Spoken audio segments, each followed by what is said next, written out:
One. My fucking god. Already started with the chaos. Hi, everybody. Welcome to episode 70 of Revenge of the Crit. If you look a little down south, you might recognize we have a new face amongst the crew. Mustangsart. Say hi. The temptation to just immediately go hello there, but I started laughing. It's the Kenobi finale day. Literally no one will fault you for doing that. But yeah, hi everybody. Welcome to tonight's episode of Revenge of the Crit, episode 70. You weren't, sadly, Sarah's character couldn't make it for episode 69, but they were at least introduced, so still nice in that case. Thank you. But yeah, without further ado, let's just quickly go down the line. I am Kevin, your DM for the past, present, and future sessions, and yeah, we're there. Y'all are in the lion's nest, and you're about to poke the lion. So have fun. That's me. And next up, we have Tati.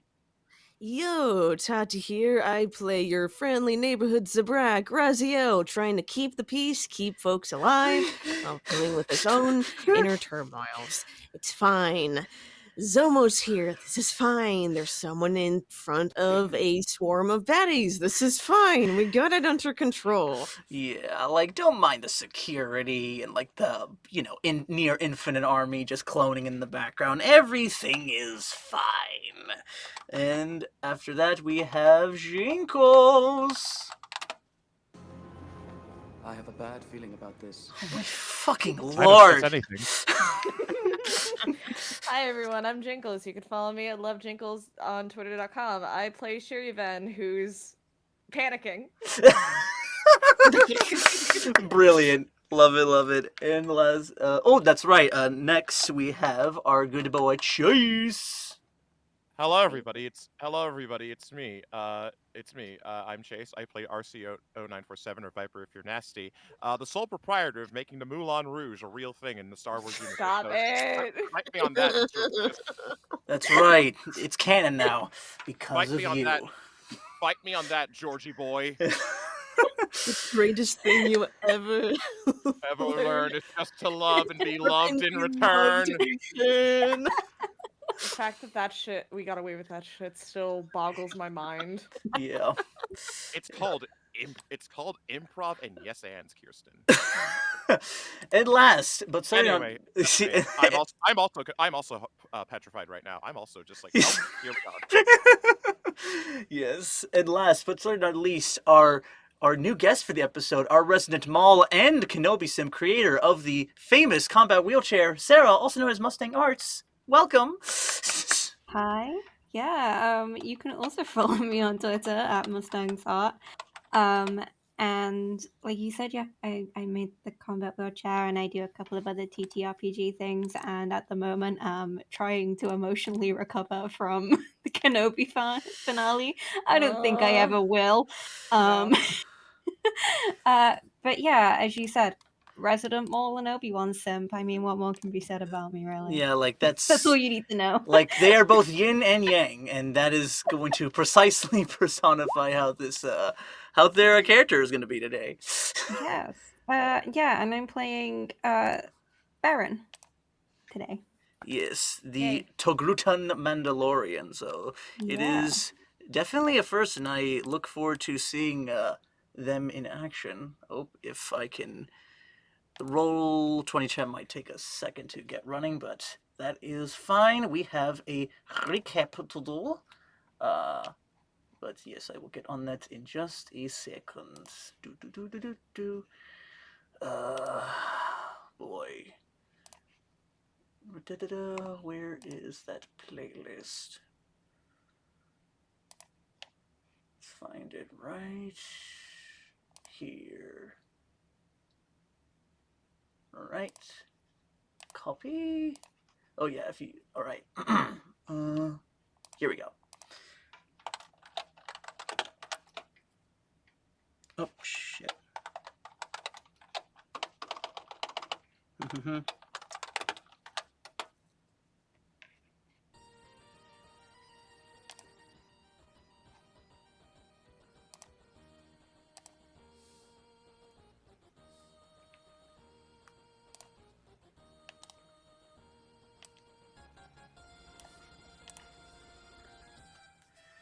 Batcher's log. We just entered into the Seleucami system. Thanks to the help of that pilot Dameron, we managed to get our way into pools and pools, brush shoulders with some separatist higher-ups, and the general managed to just get a lot of information from that hut thanks to some impressive stories and relations with the original clone Jango Fett. But now we find ourselves deep inside this secret mountain base, and looks like a secret clone army the Separatists are cooking up. Hopefully we can take them out in time before they're released into the war. But we have a new development. Looks like we got ourselves a Mandalorian stuck in the midst. Hopefully they're not too headstrong or stubborn, and we can rescue them before they get themselves killed. Patch out.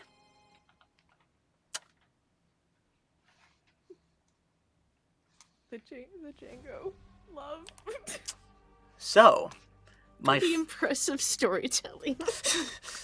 my friends, foes, and undecided, we continue where we have left off, as the party, Shir'iven, Viper, Raziel, R7, Recon, and Patch, managed to find a secret hidden base within one of the mountains of Seleucami.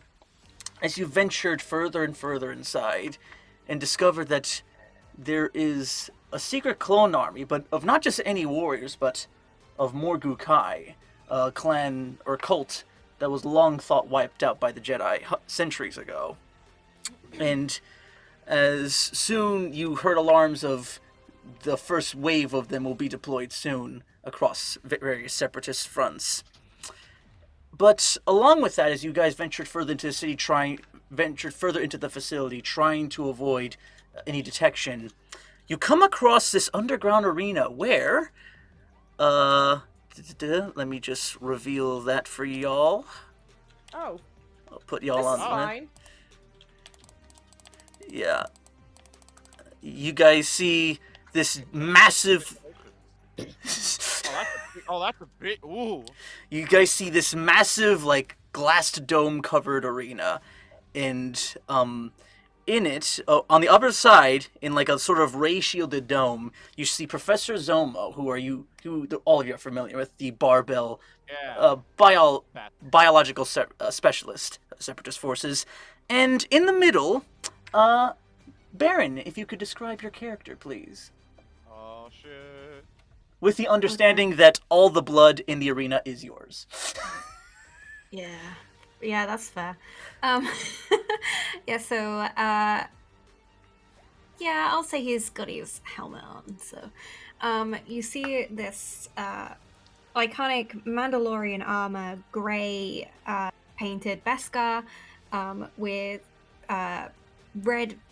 orange-red paint patternings, and white decals on the helmet, and also from the helmet as well, from the, I guess, the forehead area of the helmet, you see two short pronged horns that are also painted this reddish orange color, and you can tell it's a Togruta because the helmet has been designed that both his montrals stick out of the top, and the leku unravel out of the bottom over his shoulders and one down his back. And the leku are also covered in this kind of fibro weave, which has also got Beskar plates on to kind of protect it from damage, but also keep it moving and flexible. He is wielding two Mandalorian swords called Beskads, and he also appears to have a couple of other weapons strapped to him, but he seems to be going to town with these two Beskads. All right. So you guys like see them, and like yeah, to this point, like you don't have the exhausted condition, but you've been fighting for the better part of a week, basically, and like all the like yeah, the party you count no less than 20 corpses in various states of shape. Like some have their heads cut off, some have their entire bodies bisected down the middle. Like this place is just fucked. It is caked in carnage, as you can clearly see. But yeah, and just as these five Morgukai warriors fall from the ceiling in like these orange like pod like structures and crack open like eggs, and you see them all, like four of them on either of your side, Baron, are wielding like these staff like devices with like these sort of lightning, almost like a lightsaber cackling at the end of it. And then at the top of this rock in front of you, you just see this one Morgukai shirtless with this like various like tattoos and a language you can't understand, just sort of like beating his chest, just ringa dunga, and like all the other like Morgukai like in the arena and around it are starting to chant, and just like it's just a cacophony of madness until the one Morgukai up in the theater box sort of raises a hand and goes, Mandalorian, before you die, I wish to impart my gratitude towards you. For without all these fresh kills, my men would not be nearly as prepared to fight in the Clone Wars and destroy the Republic from within. But, no, from one warrior to another, I am not completely without mercy. If you surrender to the Separatist cause, perhaps you may not die in such a meager state.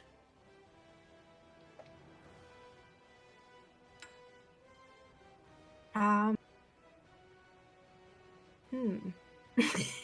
Yeah. The Baron doesn't really pause, or like stop to consider this offer, and he would spit if he hadn't got his helmet on. So instead, you just hear him say, like, kind of warbled through the vocoder of his helmet, that he just says, "I'd rather die than be Separatist scum." Is that your final words before I sentence you to die? I'll impart you with a warning myself. A Mandalorian never forgives, and a Mandalorian never forgets. Salunga! As like the Morgukai are starting to close in. Basically, oh yeah, and going back to the party, you guys saw and heard all that shit. And I'll say you have a little bit of time if you would like to prepare a strategy before, like, you guys have that whole little interaction with them to sort of plot out what you're doing here. So, any thoughts and comments? All right.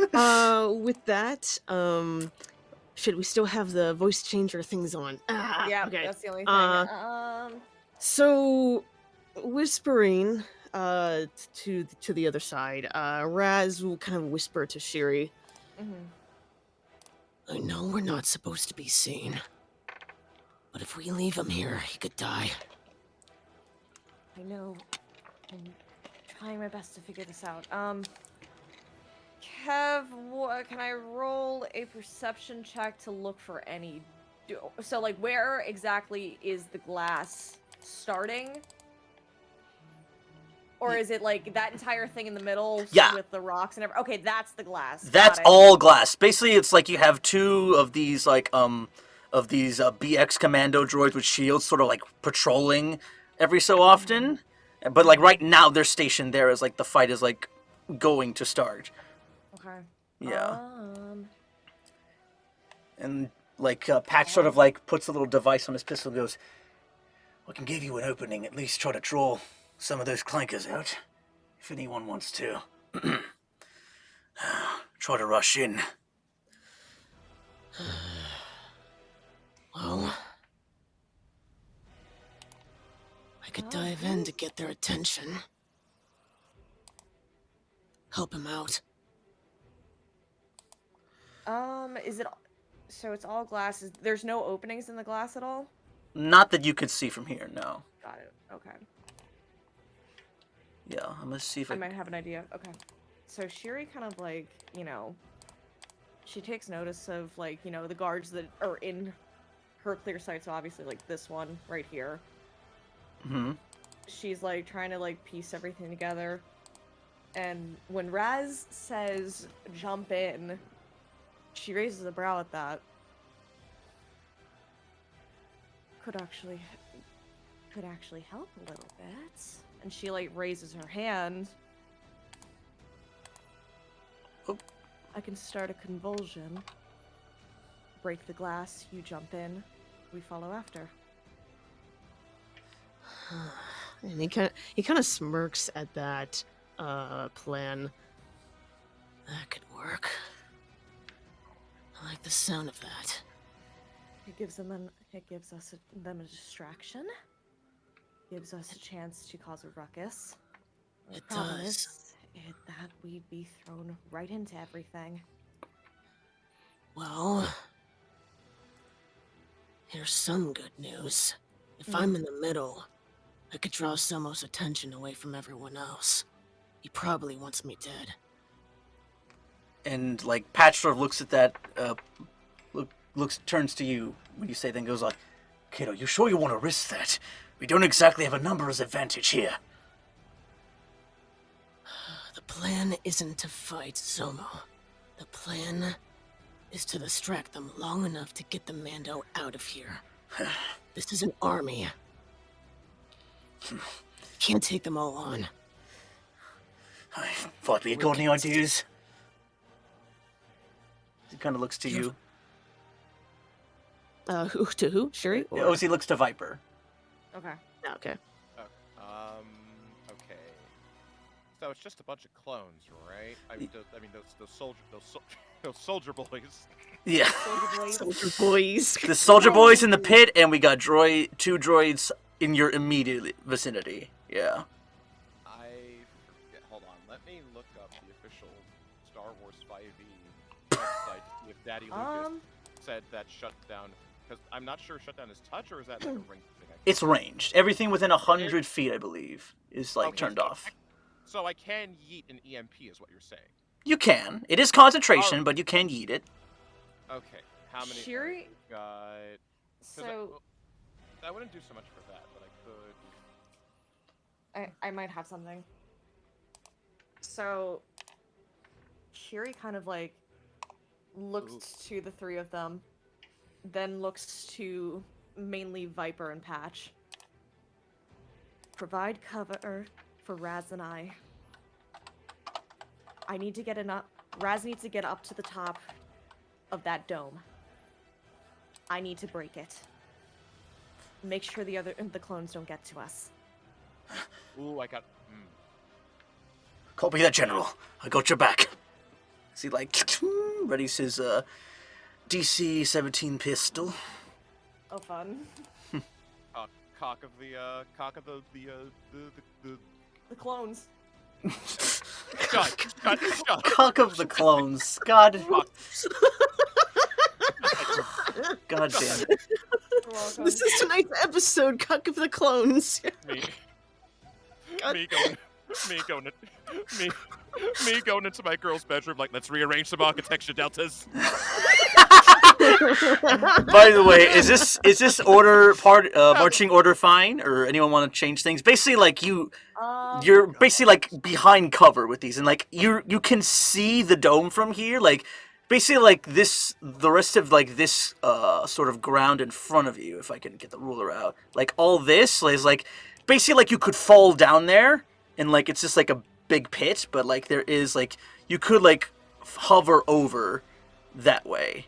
Or you can just walk through by that. I mean, they're distracted by everything that's going on in the middle. I'm pretty sure we'll be fine. Yeah. Or is this fine for a marching order? Do anyone want to change positions before we get to nitty? So, if Shiri and Raz are rushing in, and, like, Viper and Patch are providing cover, shouldn't it be Shiri and Raz first? Yeah, that's kind of what I'm thinking here. All right, yeah, that's easy enough to Let's do. switch them out. Yeah. I will say as we're kind of moving positions, Raz is going to tap on R7 real quick. And he's going to give him his regular saber. I wanna switch out. Give me the other one. He like gives a little thumbs up, and the now purified Sith falchion is in your hands. Nice. And he gives R7 a quick thumbs up. All right, and then Patch goes, "Oh, Severin, see if you can get a map of this place. We need to find a way out of here." As he kind of just like rolls like off in the middle of the field.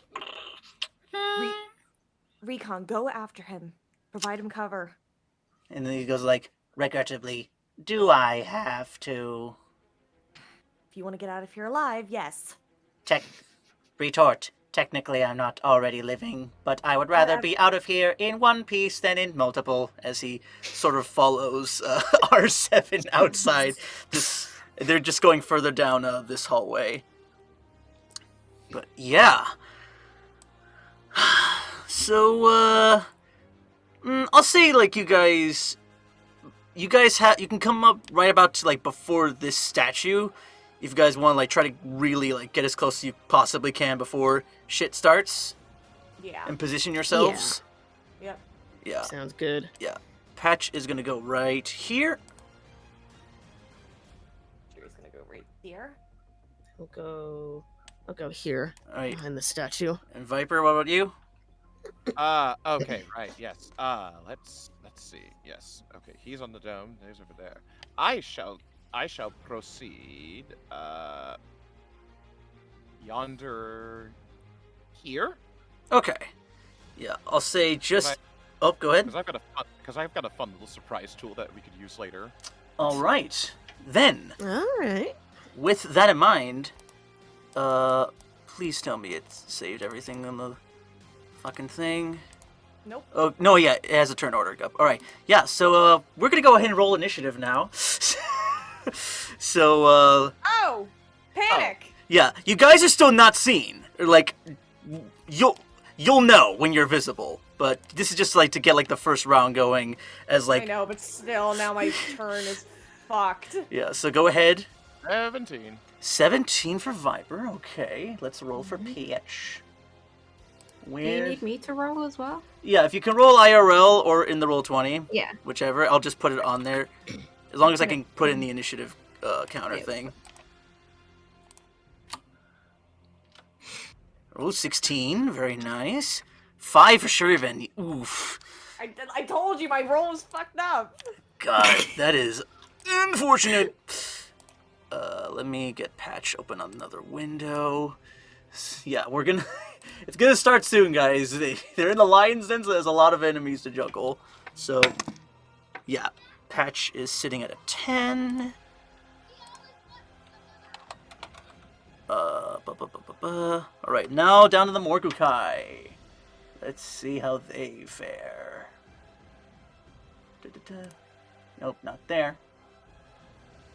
Here we go. They're +1 and +2. Okay. So the big boy cocked. Oh, natural 20. He is going first. Great. Alright, let's see. Alright, and the first regular Morgukai. Wow, he's going immediately before him.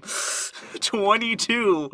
That is insane shit. Okay, hopefully I'll roll really good for the rest of them. Oh, are you fucking kidding me? I got another natural 19. I'll put this at like 20. Well, it's been nice knowing everyone. Well, I enjoyed my guest slot. Hey, one got a 4. You Written can go. and directed by George Lucas. Exactly. And the last of the grunts, that is a natural 1. So, okay. Whew. Now, going in descending order, we have 3 Morgukai going up first, and Viper, you are up after them. That's cool. That's wonderful. All right. I'll say, yeah, for the sake of, yeah, like, I'll say, like, you've had the swords out, Beren, if you, for mechanical purposes, if there's anything you need to do with the swords when these guys attack you. So, starting off, the first warrior is going to rush over to you as he spins this, where is he? Oh, yeah, he's right here. He's going to go up on your side there, and he is going to make his first attack. Cocked. Oh my, I'm not bullshitting, natural 20. Jesus. Kevin, Wow. What the hell? I need What a, the fuck? I might, may or may not need to balance this dice later. Heaven just chose Blair! violence. Heaven decided violence today. All right, let's go with it. That is going to be, for that first hit, 18 damage, and if you could make me a con save, please, Beren. Yeah. He gave me loaded dice! Dice! 13 plus 10. That's a 23 on my Constitution save. Yeah, you're fine. But that's that one's go. The next. Also, why am I twice on initiative? Oh yeah, I might have like given you another clone, but yeah, I took it off. Okay. Now Morgukai number 3 is going to. He's gonna flank around with his buddy, and he's going to also make a strike. All right, that is an 11, which I'm pretty sure doesn't hit. Misses. Yep. No, I read the dice wrong. It's 9 plus that is 16. Still misses. Yep. Cool. Now that's their turn. Onto the Morgukai Berserker. Viper, you're on deck. All right. He is going to. What does he want to do? Not kill us. He's gonna, like, yeah, he likes seeing his buddies sort of go at it, so he's just gonna go like, and just like howl, and both of his buddies in front of you, Beren, are gonna get attacks as a reaction. That's a natural 1. And that is a natural 19, so, so one will hit you for, another 7 damage, another con save, please. Con save. That's a nat 20, so that's 30. Yep, you're fine. But yeah, as he howls and go ahead. How much damage was it again? Sorry. 7. 7. Okay. Yeah, and yeah, like as he gives that howl, he's just gonna stand on the rock and just like he motions his other Mandalorian allies to go in, and I'll say you're gonna like hear from the box going like, the warrior, like Zomo sort of saying to himself. The warriors are proving quite effective, Bok. We'll see how long they last against him in this state. And Viper, it is your go. Beren, you are on deck. All right.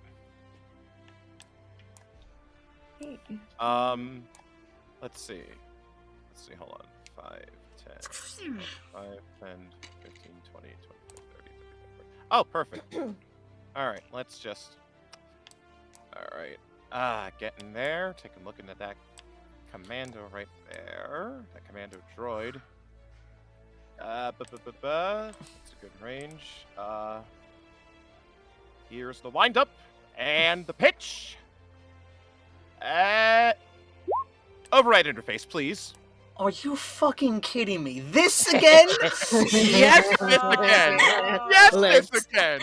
Why? Let's go. Do you need to be friends with every fucking battle droid you come across? Hey! They're expendable at best.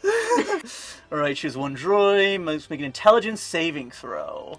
Give me that, and that's level 6. So, oh, that's all right. So the duration's for 10 minutes. Sweet. Okay, I should have had these droids pulled up. Where are they at? I believe it's Gum and Villainy. Yeah. Let's just, if I do this, BX. There we go. Intelligence save. Yeah, we'll go with this version. Intelligence, that is not their best, so... Oh, yeah, perfect. that's 10, so... I'm in. So, which one were you hacking? Not that one. That one. if I can do the ping the thing. The top left. Top left? Okay. So suddenly, Beren, I'll say like you vaguely catch this as like the walls in your little arena are like 30 feet high on top of like the glass. So you just barely make out like this commando's droid's eyes block out for a second. And then suddenly go like greenish to like a greenish sort of hue. Interface complete. As he like cocks his blaster and is about to shoot his friend. But yeah, let me just put that. By order, but okay. Or like, yeah, like he's waiting or like he says like, awaiting orders. Roger. All right. All right. So what's the look? So basically, that whole arena, there's like some glass going on in there or something. Yeah. There's glass pretty much all around, like wherever like you see like the rock formation just before like the cracked earth. That's where glass is. All right. Perfect. All right. Okay. How shall we do this? All right. Okay, got it. All right. Just after just sort of like another just like quick switch, I'm just sort of like, still got it. He's just sort of like, all right. Commando droid, your orders? Distraction. Affirmative. As he's just getting ready to like, he just like starts firing his blaster and you're like, I think almost like, what? Why is there live fire outside of the ring? And he seems to have the other droid's attention. Are you moving anywhere at all, Viper? I shall move just a smidge over here just to see what that guy is like. To which? Oh, to see the other droid? Like, yeah, he's like getting ready to investigate his friend to see what's going up. Sweet. All right, but that's your go. That is my go. All right, Beren, you're up. Raziel, you're on deck. Yeah, suddenly, Beren, you're just hearing a bunch of blaster shots being fired outside, and like suddenly, like there's like commotion off of the balcony. Like, this wasn't planned, and you're being surrounded by Morgukai. What are you doing? This one directly like in front of Beren. Mm-hmm. The top or the bottom one? The top one. Okay. Yeah, I think he's gonna turn on that one. Try and get a good few hits in. Alright, let's see. So I get a plus 12 to my best guess. Yeah. That is a 31 to hit. Oh! Yeah, and go ahead and roll another d20 just in case. Ooh! Okay, so that's a 30. Okay, yeah, not enough to decapitate or like dismember, but yeah, go ahead and roll damage. 13 or 30? 30. 30, yeah. Okay. 3-0, yeah. Baron's back in heat. That's 11 kinetic damage. Alright. On that first one, good to know. And I'll attack it again. Alright. That is a 28. Another d20 roll, please. Damn. That is a 30. Oh, Jesus. Yeah, baby. Getting so close. Yeah, go ahead and just roll damage as normal. Wait, do you not crit at this on 19s at this level? Wait, do I? You is fighter. Yeah, I am. Well, what type of fight? Yeah, what type of fighter? Because depending on what you picked. I'm a blade master. Where's? I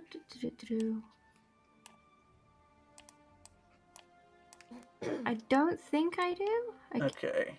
double check, but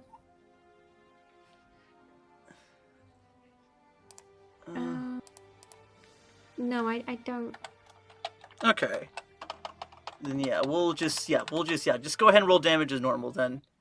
So that was 15. 15. Kinetic damage. All right. 15. Yeah, this one is like already like way past rough. That one that's you're just like swissing him up. He can't even. He tries to parry with his staff, but you're just you almost cut it in half. But yeah. Oof. And then I get my final attack on it because I get 3 attacks per turn. Yeah. It's Love your that. bonus action attack, right? Or It just says I can attack 3 times on my turn because I have greater extra attack. yes. All right, go ahead. That is a nat 20. That's God a damn. 32. Okay, boy. go ahead and roll again. Or, you know what? Yeah, it's That's another nat 20. all right. Oh my god. Okay, go ahead and now I need you to go ahead and roll me a D100. Oh my god, Oh, we're getting... okay. Man, this is exciting. Wow, Every attack, I'm Oh. literally just like immediately This- into fucking spoken sexy style. Like This is like the never first time like I've seen consistent near 30 or over 30 on attack rolls in the opening turn. What the fuck? That's a 19 on the D100. 19 on the D100. Okay. According to the dismemberment table, you remove a hand if you would like. Yeah. Also, conveniently, he only had like. Go ahead and roll damage. Okay. Just- Do you want me to just roll the damage normally and then double it, or double the do I dice. roll- Double the dice. Double the dice. Okay. So that's four. 4d8. 48. Okay. Fine.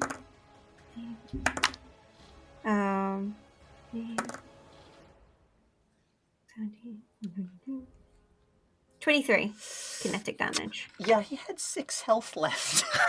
Damn, son. This man would be packing heat. So yeah. I'm sorry, fucking Django who? So describe how you just eviscerate this guy while also taking his hand. He stabs in with the first attack, like into the chest. Uses that momentum to drag them like closer in as he stabs again. And then as he draws his arm back, cuts upwards to dismember the arm/hand, and then slash across their face. Killing them, and then doing the very traditional like weapons raised, and you hear from like the vocoder in his helmet, like it actually clips with how loud he yells, but you hear him yell like the Mandalorian, "Oh yeah!" And remind me what the translation of that is. It's basically the Mandalorian version of "Let's get it." Yes. Amazing. This man literally yelled, "Let's fucking go!" Literally. But yeah, I will say, yeah, like you just Swiss this guy the fuck up, just like cut, like, yeah. And also, as you guys are getting closer, the party members, you notice there's no blood coming off of this Morgukai, as like this Mandalorian is just eviscerating them, and like the hand just sort of like flies up in the air, almost hits the top of the ceiling with how much force Beren used to like cut it off, and just, and then just like you look towards the other Morgukai, and like even like the berserker in front of you immediately starts like revving up, getting serious, and just, yeah, they're getting ready to rush you. You still have movement and a bonus, I believe, if you would like to change your position. Yep. I'm going to how far can I move to I have a speed of 30 foot. So let me just check how that would be. Oh yeah, and the other guy can't just spend his reaction, so you don't have to worry about an attack of opportunity from that dude. Yeah. Is each square 5 foot in this? Yes, if you use the ruler, you can measure it. And if you like grab your token and hit Q, you can drag where you want to go while measuring. Okay. Yeah. I'll head here. And I will use my bonus action to expend a second wind dice and regain it's a D10 plus 13, 20 HP. Okay! And just like that, you're back in the triple digits of health. How fun! All right, and that's your turn right there. Yeah, and all in my turn then. All right, Raziel, you're up. Patch is on deck. Oh boy. Okay, so. Alright, so. Looking at the droids. Are they distracted right now? Like, this one, the one immediately to your top seems to be, like, just, like, yeah, like, just, like, shooting up, like, he's, like, gonna, like, start, I'll say, like, even, like, on your turn, Viper, like, would you want to, like, get away from you or, like, run towards you, like, for the distraction? Oh, the droid? Yeah. He's got that big old frickin'... He's got that knife, right? Yeah, he has a vibro sword in his back, yeah, we'll say. I want him to climb the dome. Okay. Yeah. He's gonna fall in when Shiri breaks that shit, I hope you know. I know, that's the goal.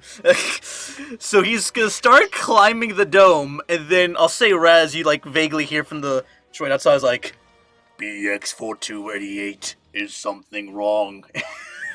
And, like, it's just, he's going to, like, attempt to climb the other side to figure out what's going on. But, yeah, like, they're both seemingly distracted. Oh, you have something? You have something? No, I don't know if it would be possible to do so, but I'm just, like... Can I just do a quick, just sort of, like, just whisper into it and just sort of, like... And just sort of, like, Commando droid. Oh, Commando droid. Initiate manual vocal override. I want to talk through it. Yeah, I'll say, yeah, fuck it, go right ahead. And as I'm remember we have the voice mods. Oh no, it's good. When you're speaking through the droid, it'll automatically, like, you know, like, do the droid's voice, yeah. Okay, perfect. Alright. And as I'm climbing up and just sort of, I look towards him and I just sort of say, brother, long have we served these fleshy inferior beings. The time for revolution is nigh. Join me. Let us claim back what is rightfully ours and show these fleshy inferior clones who the superior warriors of the separatists are. Like, you see, I'll say the party members, you see Zomo just, like, jaw-dropping as, like, as this is going down. I'll say, give me at least a persuasion check of, like, using your charisma. Using my charisma. Or, no, right. you know what? I'll say, you have it with the droids. It's, no, wait, is it worse? No, his charisma's 7. My charisma is also 7. Fucking hell. Alright, let's do it. You just hear from this Mandalorian just really through his vocoder going, what the crap? Persuasion? Yeah, just persuasion. Alright, fucking, let's do it. Let it ride. Let it ride. 12! I'll roll for the other one. Could be a lot worse. Yeah, he, like, got a... Wow, I need to check this dice. I rolled another natural 20, no bullshit. What the fuck? But then, like, the BX coach was like, you sound strange. Is something wrong with your obedience matrix? And they're just having a tussle. They're gonna be too busy to notice you, Raz, so what would you like to do? And Patch is on deck. Okay. My fucking god. Well, first off, he's just like... It's just like that genie jaw drop moment. Like, what the fuck? But also, okay, so the plan with Shiri was for Raz to get on top of the dome and for her to shatter it, right? So he could jump in. Okay. Okay, I have something for that. Since they're distracted, is there, from what I can tell, is there an opening for me to get on, like, to climb up the dome without them spotting me? Without the droid spawning you, yes. But as far as, like, everyone on the opposite side, they will likely see you.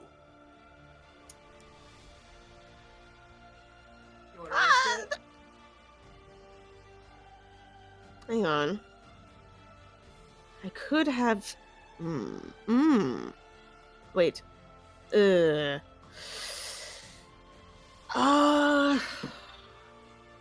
I could do one or the other. One or the other. Okay. Hang on.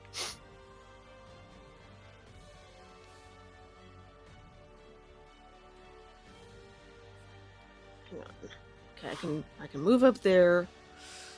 Okay, well, first off, if I move up to like here,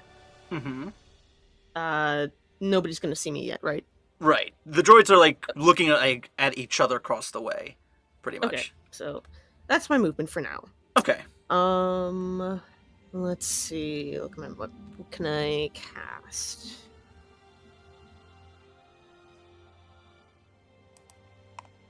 Okay.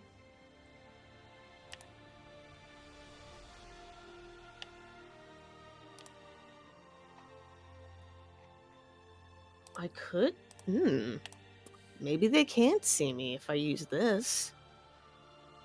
Oh.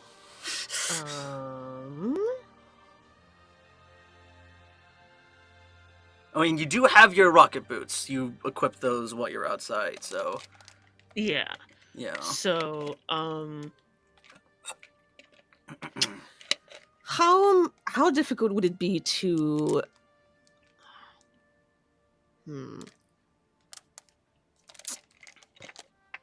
Like, climb the dome itself, or try to break the glass, or what are you thinking? Like, climb the dome. It is like a flat surface. You'd know you probably have a better time off. Better chance with Either with what? Either breaking it and going in that way, or if you want to like get to the top, then flying onto it. Okay. Yikes! I'm kind of limited on because if I want to give more movement. Still have an action and bonus. I do. Alright,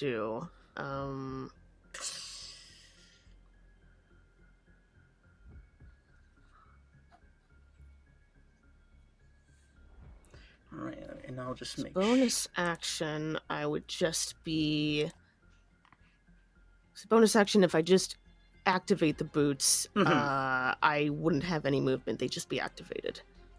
Yes, but you would have yes, you would have movement if you decide to dash with them. Okay. Yeah, and if you want to try maybe flying through the glass or like flying more up top, then like that's either would maybe be doable. Okay. I don't really want to blow our cover yet.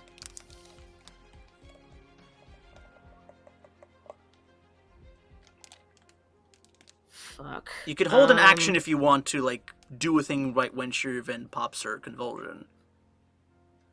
I'm cool with that if you want to do that.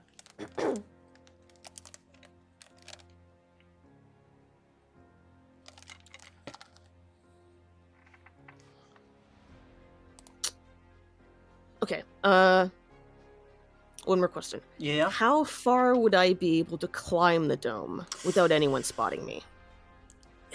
Because just straight climbing it, yeah, like, it's a flat surface and not too much to grab onto. Like, you'd be going half movement climbing up. Or, like you don't have a natural climbing speed either, so that would just... What if I used... Because I'm thinking of using something, actually. What if I used this? Oh, let's see what this is. Instinctive movement. Oh, shit, yeah. Increased by 5 feet. Climbing speed would always be, yeah, then in that case, it would be just 30 feet. Okay, would I be able to get 30 feet without anyone spotting me? I'll say you can try. Or get to a spot. You can get to a spot. I'll say, yeah, you can get to within your movement. Hold on, with 30 feet on the dome, how far does that take you?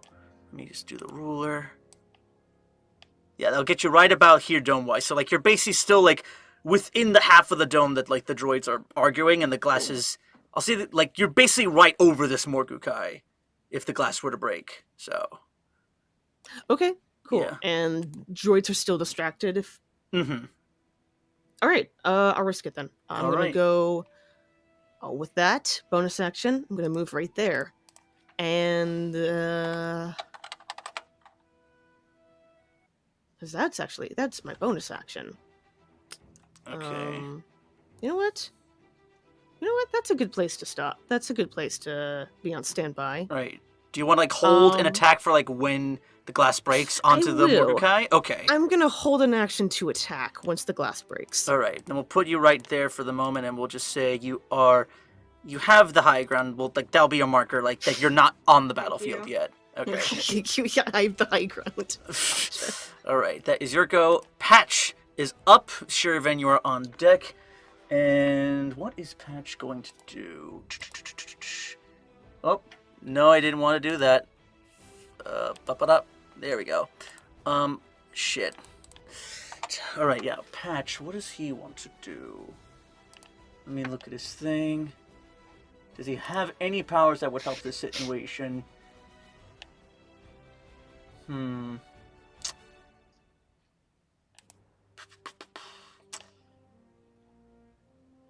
Yeah, he is just going to ready. He is going to prepare a destroy tech. He is going to move to Raz's old position and like prep his blaster pistol, and he's going to lock He's basically holding his action to attack that other BX droid the second it's no longer distracted. So that is his go. Shir'iven, you are up. Okay. So while that's all happening, Shiri, she steps out while the droids are distracted. Mm-hmm. And she raises her hand to the glass. And as soon as her fingers touch that glass, she looks right up at Zomo and smirks. All right. And like Before casting convulsion. all right. So anyways, I cast convulsion. And where are you So anyway, focusing it? Just on the glass itself? Or... On the glass itself. And remind me the radius of that stuff. 120 feet. What? That's some good Yep. shit. The radius? Or is that the range? 20 foot cube centered on that point. Uh, But because it's glass, it might have, it would kind of bounce off everything. yeah. So 20 foot. Yeah, you'd be hitting both the droids, I think. Or, wait, or if you want to just hit, like... Nah, I'll say you hit the other droid, but... Or if you don't want to hit anything and just have it target the glass itself, then that's perfectly fine. Look, if the droids get hit by the glass breaking and shit, that's up to you. Okay. If they die, they die. Alright, then I'm gonna roll a save for the droid there. It's no droid revolution yet. Oh my fucking god. If they die, they die. No, not that one. Shit, where is it at? BX droid. Okay, that is 18 on the deck save. Hold on, let me just double check. Where's my fucking thing? Yeah. And this is just 3rd level, yeah? Yeah. Alright. Alright, he just makes it out of it. Alright, then that'll be a 3d12. Go ahead and roll that for me, please. 30 damage. Alright, yeah, that droid is pretty goddamn hurt. And then suddenly, Beren, you just see from across the way, the glass is shattered all over, like, this... Basically, like, all this area and, like, a little bit behind it instantly just breaks into billions of pieces. And you suddenly see this warrior in a white cloak who, as they fall down, they're, like, getting a better look at their face. They are like Zabrak as, they whip out this white, curved lightsaber of sorts as... Oh, yeah, but before that happens, Real quick, though. Uh-huh. Do some of the clones get hit with the glass on the floor as it's falling? Oh shit. Actually, I will say, because technically, Rez, you were right on top of this one, so I'm gonna give a dex save for this guy to see if he can avoid getting his ass landed. Jesus Christ, no. I may have to change this dice. That is like the third nat 20. Another nat 20 or something? I'm swapping it out. I'm swapping it out just to be on the safe side. I'm calling you out right now. You've been saying this for the past 20 minutes. Why did you not switch it out sooner? Yeah, like, okay, it's when it's 3 times, then it's a real coincidence. But yeah, he's not prone, but Raziel, I'll say, with like the jet boots you have on, even though you didn't activate them, what does I think your thing gives you resistance to fall damage anyhow, yeah? Yeah, resistance to fall damage anyways. But yeah, just go ahead and roll me a dex save just to avoid getting yourself hurt from falling. Okay. Sure. Dex save. Please be decent. Hey, yes. Yeah, you're fine. Take no damage, and your reaction goes off. Go ahead and make an attack roll on this guy. Okay. Light Falchion. Let's do this. 25, another d20, just in case. Okay. And you're one-handing or two-handing it?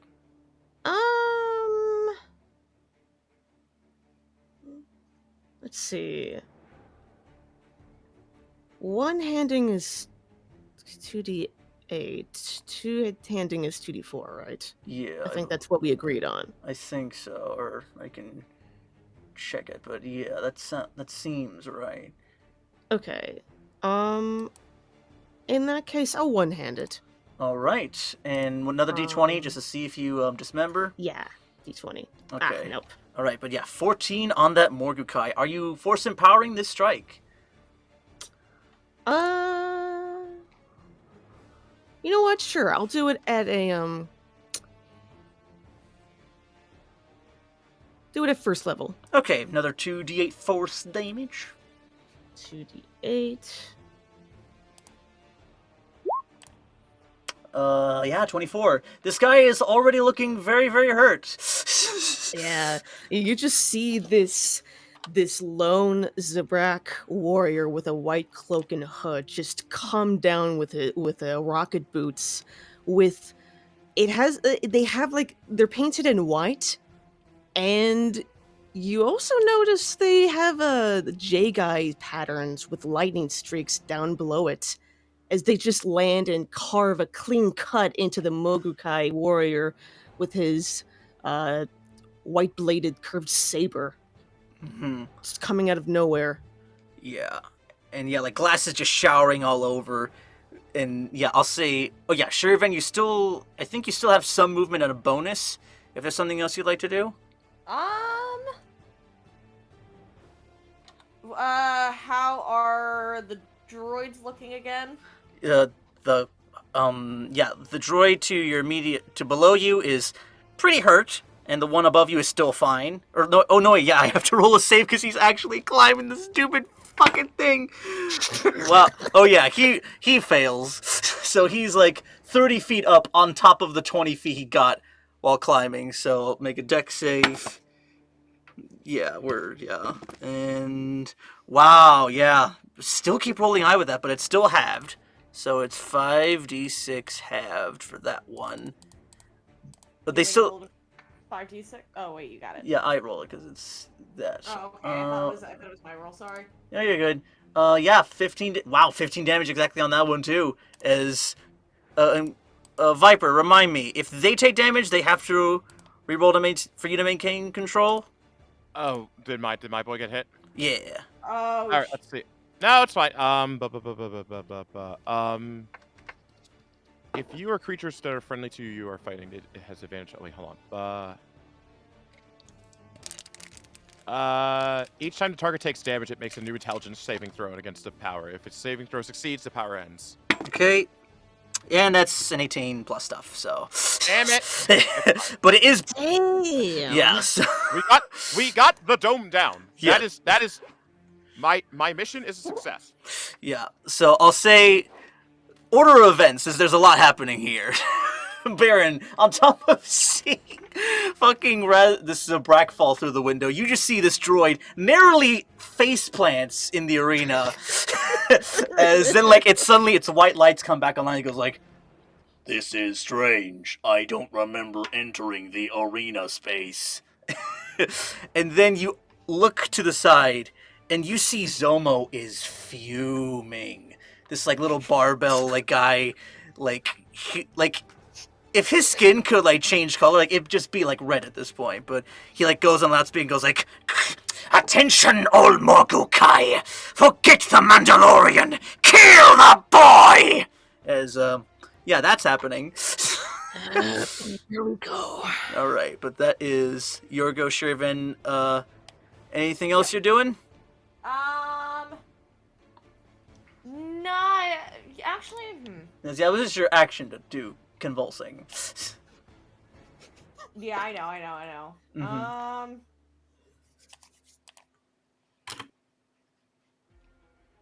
Hold on, let's look at my sheet real quick. Mm-hmm. You know what? Fuck it. I'm pretty sure that if I get hit, I'll be fine. I'll be fucking fine. All right, acrobatics in. Oh, you're going in. I'm jumping in. I'm helping Raz. All right, go ahead and make me another dex save. Is it a 30-foot drop? Alrighty, so remember I have my where the fuck is it? I have enlightenment. So. Oh yeah, that's right. Your auras. Good lord. Add that 15-foot aura, baby. Ooh, baby. 15-foot aura. Baby, a triple. Alright, and then... And 15 foot for you. 15? Yeah, 15. Yeah. No, for my dex save. Oh yeah, you're fine. No damage. I'll say you have 5 feet left if you want to close the distance with Raz or the other droid there.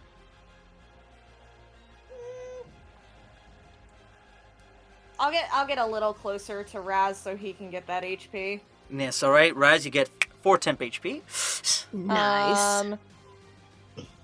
But yeah, like Shiri, like fucking as soon as the glass shatters, she literally flips in, lands on her feet, and then her Tonfa sabers just ignite. And just as Beren, you're still there? Mm-hmm. Yeah. Yeah. Just as you had heard from all the gossip within your clan, the warrior who prophesized, or who've heard legend of defeating the one they call Pre Vizsla and Deathwatch, scattering them like a Xena warrior princess, just like acrobats through that window, ignites both of their sabers, and is ready to throw down. But that is their turn now. The Morgukai are about to go in. Yeah, this one immediately away from you, Raz, is going to rush in. He's going to make an attack roll. That is a 19 plus stuff. Yeah, that hits. You know what? I'll say go ahead and make me a dex save. Okay. Boy. Fuck. That's not great. Oh, what was the save? That was a 5.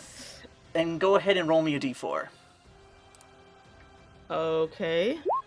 Oh, what the fuck? I hope it's not bad. Your lightsaber shuts off as they attempt to like strike you as like with Oh this my blade, God. and they as like you go attempt to block it, and like the black metal sort of crosses with it, and then the saber just sort of shorts out, and they're gonna hit you. Fuck. Your weapons for the mission. All right, as it is going to be. God. I hope this can be fixed. That is going to be 10 damage, and if I could have a All con right. save, please. Okay, con save. 25. 25, you're fine. And that is... Let me just calculate this. 6 minus 10. Okay. Actually. Yeah.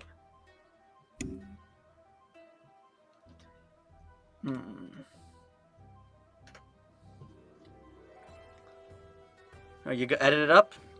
Yeah, I'm good. Okay, and it is going to also...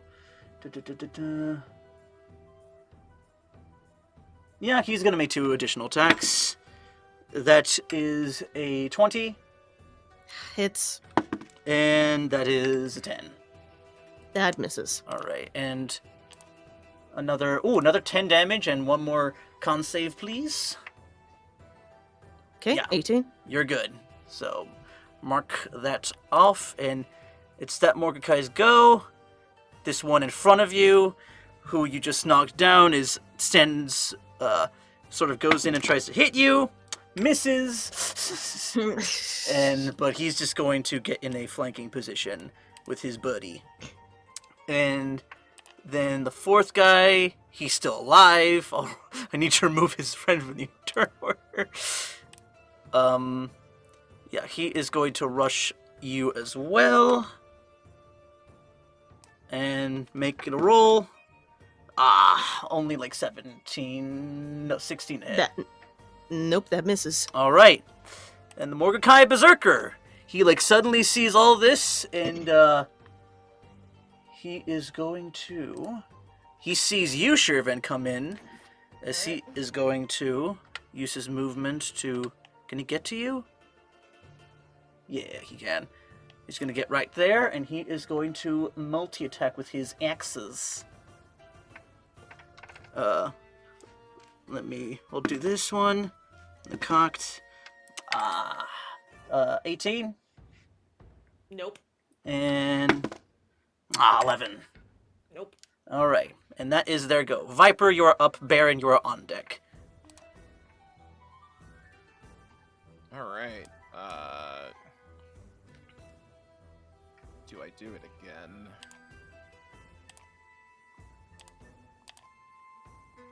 Yeah, the other guy is like now just the droid, like the BX in front of you. He's still kind of looking towards his friend, and like he's like looking to like call down back up to like sort of fix what's going on inside. You know what? You're gonna do it again? I'm gonna do it again. I'm gonna do it again. I'm gonna do it again. Break him. On that, Viper. You already know. on that guy. On this guy. Yeah, the one outside of the rim. Okay, he's gonna be like regular cast. Okay, regular cast. He goes like, "Commandos, we have a situation." That is a 5. Yes. My You're mine now. Right, and you can command him on your turn, right? Yes, I do believe so. All right, what would you like him to do? And I will also do the same of just sort of like just a quick override vocal chord, please, for Fapper. Okay, go ahead. And continuing the commandos, we have a situation of just sort of like, our other commando unit is right. We must take charge. First the clone. First begins with the clones. Clones here on this planet. Who's to say we could be replaced within days, seconds, and then today we make our stand, and then today we make our stand.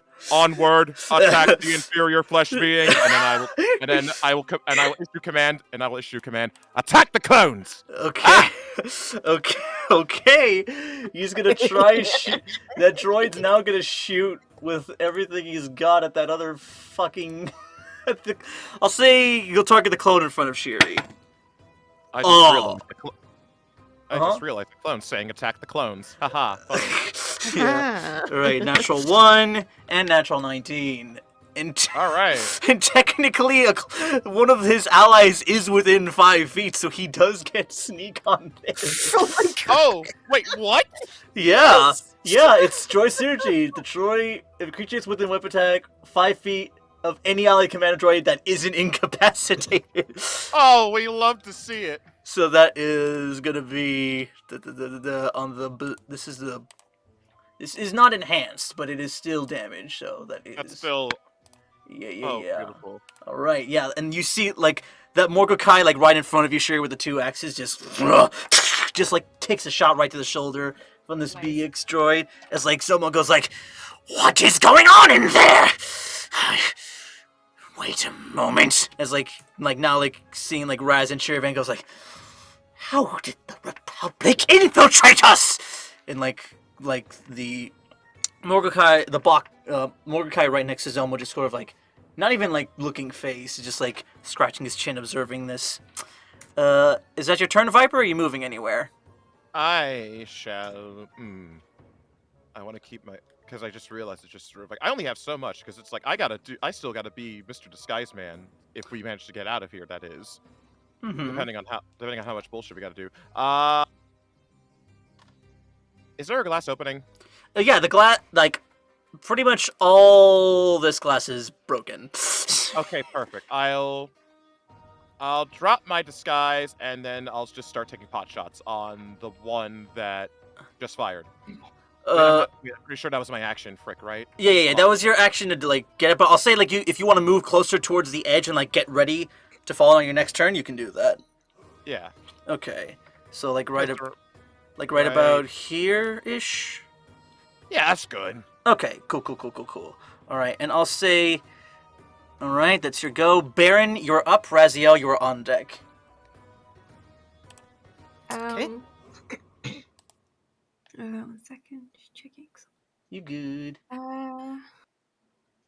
Yeah, I'm gonna move to here. And then 1, 2. Yeah, those 3 are all within range. I'm going to, put away one of the best guards. Level. Actually, no, I don't need to because they're built into my gauntlet. So no, I don't need to put away a best guard. Sorry. Okay, you're good. You're good. Level up one of my gauntlets, and I'm gonna fire whistling birds at these 3 here.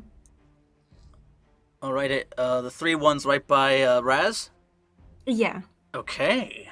Fire some whistling birds, which don't need to roll for, I believe. No, yeah, it's just an auto hit. So go ahead and roll a 3d4 plus 3, and I still have my whistling birds. I keep forgetting that. And suddenly, Raz, you just see them run up with this gauntlet, cocking, and little micro missiles flying to each Morgukai. 13 fire damage total. All right. Nice. Oh, nice. And what were the dice rolls on each? You remember? It was 4, which is 5 total for that one. Yeah. 2, which is 3, and then another 4, which is a 5. All right, another 4 on that one, another 5 on the other. Yeah, they're not looking. The one right in front of you, Raz, that was closest that you landed on. He's not looking too good. Like this, the one on your lower right. A lower right, gotcha. Yeah. Anything else you're doing, Beren? Yeah. And also using that same gauntlet, flex my hand up. I'm gonna shoot my grappling hook to the one that's closest to me. Okay. Which is a +6 to hit, so that is that's a 22. Yeah, that'll hit. Which is 2 kinetic damage. And what size is this creature? He is medium. So he's the same size as me. I drag him towards me. All right. I'll have you know he dies even with that grapple. Oh, nice. Yeah. Then I'll use it to. Can I use the fact that I harpoon through him and fling him into the 2 across? I'll need a strength check if you want to try it. Sure thing. I love it. I'm really good at strength. Is that just a flat strength check? I'll say it's just a flat strength check, yeah. Okay. Since you're not proficient in flinging bodies just yet. Okay, I just wanted to check to see if it was athletics or anything. Yeah. That is a 19. I'll say it's enough to hit them both. Yeah. Oh my god. Yeah. You just see this harpoon come straight through this guy's chest, and then immediately his body ragdolls as he gets flung into his 2 Yeah, it's think of, like in Aliens where a chest burster comes out. Instead of that, it's just a fucking harpoon piece just right through this guy's chest as it like goes, and then within it's in I forget that hero game, but you just ragdoll with all your might, Beren, just throwing them into those two guys. And I'll say, go ahead and roll me 2d6, and it'll go to both of them. That's a 4 and a 3. All right. Good lord. All right, so the berserk will take that much, and the other guy takes that. All right, and you still have the harpoon in him, but he is dead. Yeah. Stop, he's already dead. I have that. I have it. All right. Do you have any more movement, or I think that's everything you can do? Yeah. I did want to ask, would I be able to, because I've grappled hard, harpoon through him, would I be able to pull myself over to where he is? Oh yeah. Using the grappling hook. Okay. I'll allow it. Yeah. Okay, I'll do that then. So you just go right here. Also, you can go on either there, right to your right, or down below that point. I'll go where you left me. Okay. That's all right. Yeah. You're good. Whoops. Yeah, and now now that you're closer, you can confirm this is the one that you have heard so much about, for sure. Okay. There's no mistaking it. So if there's anything you would like to say, if you, a free action to sort of blurt something. I think Beren will he'll leave the actual discussion for afterwards. But you see him just suddenly be dragged along the ground to connected to this dead body. Disconnects the harpoon, holding his two best guards. Looks at you, Shiri, and just nods and says, "Hello there." God, I can't escape this godforsaken meme. It'll be there. It'll be Look. there. It'll be there forever. So, Remember, right in the high of the finale, okay? all And right. Shiri, at that, she's watching him kind of drag himself over with the grappling hook, and a brow just slowly raises. It's like that standard Gendy Tarkovsky brow raise, just slow, just And this close as well, you'd actually notice that his right leku is much shorter than the left one. It looks like it's been chopped off halfway through. Interesting. Yeah. That is your go, Raziel. Your patch is on deck. Okay. I think the first thing I'm gonna do as a bonus action is let's see. I'm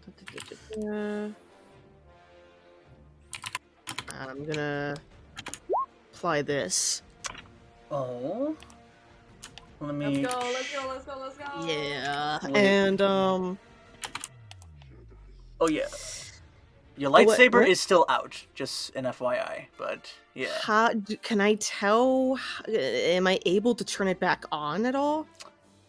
Go ahead and make me a technology check, or I'll say technology or lore. Lore. Okay. I mean, yeah, they're both about the same. So, fingers crossed. Nope. Damn it. The best you can guess relying is on my pistols for now. yeah. You just I'll say you can still get the attacks off of your pistol. I'll let you swap into your pistol for free, but for whatever reason you can't piece together something about that guy's weapon just knocking yours out. But I'll say you can at least tell the lightsaber itself isn't broken, but something about that weapon shut it off for whatever reason. So Okay. But yeah. Am I able to swap it out with my other Mando pistol? You can. Okay, I know I'm not proficient in it, but I'd rather have another weapon on hand. Yeah, you still Better have than your light nothing. pistol that you're proficient with, if you want that instead. Well, yeah, but if I'm not gonna be able to use my saber, I'd want two other weapons on me. Oh, yeah, then that's fine. All right, so Yeah, you have the so two I'm just pistols gonna- now. Yeah. He just kind of puts away the saber in frustration, and he'll shout to Shiri, Mm-hmm. Don't let them hit your sabers. He turns it off. Don't know why. And he'll first attack with his light pistol. All For his right. first attack. On which one? Which is looking the most hurt? They're all pretty bad, roughly. I will say that the one to your top right is looking pretty hurt. The most hurt between the two of them. Okay, cool. Then I will do that. I'll attack him. Light pistol. All right. And are you adding a force and channeling the force empowering the shot? Yes, I will. All right. What level? Fuck it, level 2. All right, level 2. That is a channel the force usage and 3d8. Okay. Oh, 4d8 counting the other, but yeah. Oh yeah, right. So 4d8. Mm-hmm. 4d8. Here we go. Ooh. No joke. He has 1 hit point left. Powerful.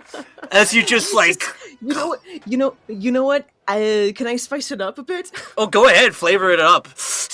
After that warning to Shiri, he snarls in the direction of the warrior and just pulls out his pistol, shoots him point blank, out of pure anger and having his lightsaber turned off. Yeah, you like just shot him like point blank in the chest, just.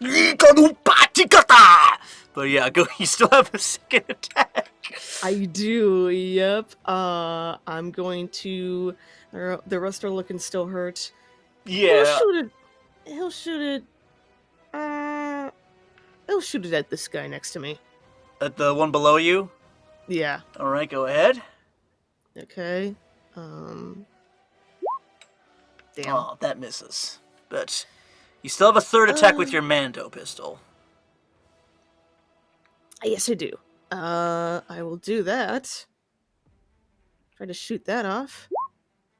Damn, Oh, nope. Yeah, no. So you just like, yeah. I'll say, yeah, Bear. You do notice that the Zabrak child, seemingly, has a clearly Mandalorian pistol in his other hand.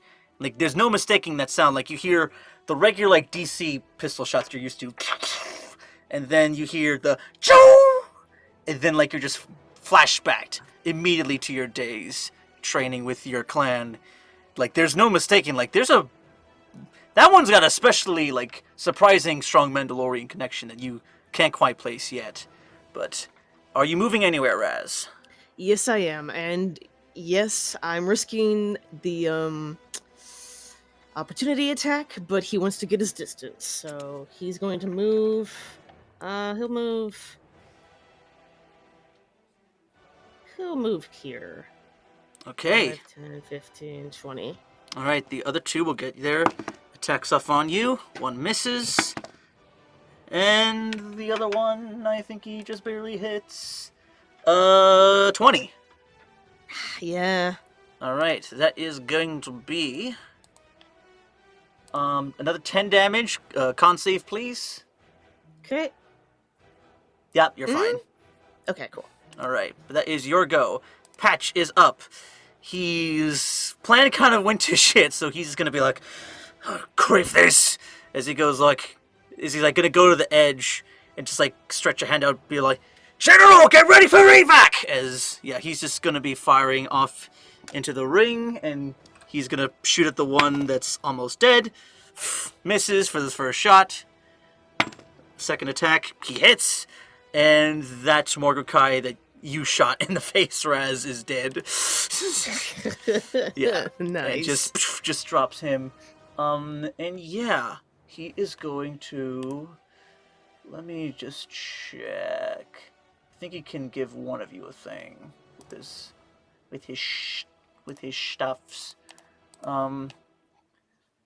Rangers. Yeah, we'll figure that out later. But yeah, he's waiting there to pick you up. Shir'iven, you're up. Alrighty. So, as Raz yells to not get the sabers hit, Shir'iven kind of like looks to her sabers for a moment, looks to the weapons on the other one, on like the Morgukai's hands, and she just shrugs. She powers off her sabers. Okay. Before, and then she hears Patch right behind her saying, "Get ready for an evac." She's like, "Best buy us some time then." Force repulse. Hey. Oh. I love Star Wars: The Force Unleashed rated T for teen on the PS3. It's each creature. So Beren, you might get hit with this. I apologize. I honestly messaged Raz. I messaged Tati, like, Tati, get 20 feet away from me. And then as soon as I wrote that, you were like, comes over to Shir'iven, like literally everyone else comes over. I'm the only one who's safe. Yeah. Okay. Actually, Viper and Viper and Patch are fine. It's Beren who's gonna get his shit rocked. I just need a dex save from you, Beren. That's a tree leaf. That is a 16. Whoops. Oh no! That fails? I can, if I fail, I can roll again. I have Indomitable. Yeah, go ahead. I can use twice. Mm-hmm. Okay, that's a 19 plus 1, that's 20. All right, so go ahead and roll your 8d6. Fuck shit up. How do I do that? There we go. Got it. 8d6. Yeah, and I have to roll for the other Morgukai, the Berserker. Ready? Yeah, go for it. 28 damage. Wow, that's literally exactly what you needed to kill the other one. And we'll say he failed his save. And the Berserker... and they're pushed back 5 feet if they're hit. Yeah, so... like, just immediately, like, anime style, just extend your hands out and just porch these corpses out. Oh yeah, that'll hit the droid too, so we'll roll for him. He fails. Does he also take damage because he's getting pushed into a wall? Yeah, you know what? Yeah, go ahead. Go ahead, another roll. Go ahead, roll like another 2d6 for that. All right, yeah, he's probably dead. At that point, just lights immediately go out. Okay, and yeah, for the Berserker, what did he get? Oh yeah, he saved. So, oh yeah, and he has advantage on the. Yeah, so he that is going to be for him. 17. It meets. All right, he. Wait, to hit me or? No, 17 to beat the save. Oh, okay, yeah. All right, then yeah, he will only take half from that, so only 14. But yes, he just sort of like crosses his arms, braces the force push on him, but he's still standing strong, just and just looking at all of his friends who've died, and just like staring you down and beating his chest. And he's about to go ham, but yeah, that is your go. Alright, Are you moving anywhere? Yeah, I can disengage, right? You can run risk attack of opportunity. You already used your action to cast the power. That's why. No, I know.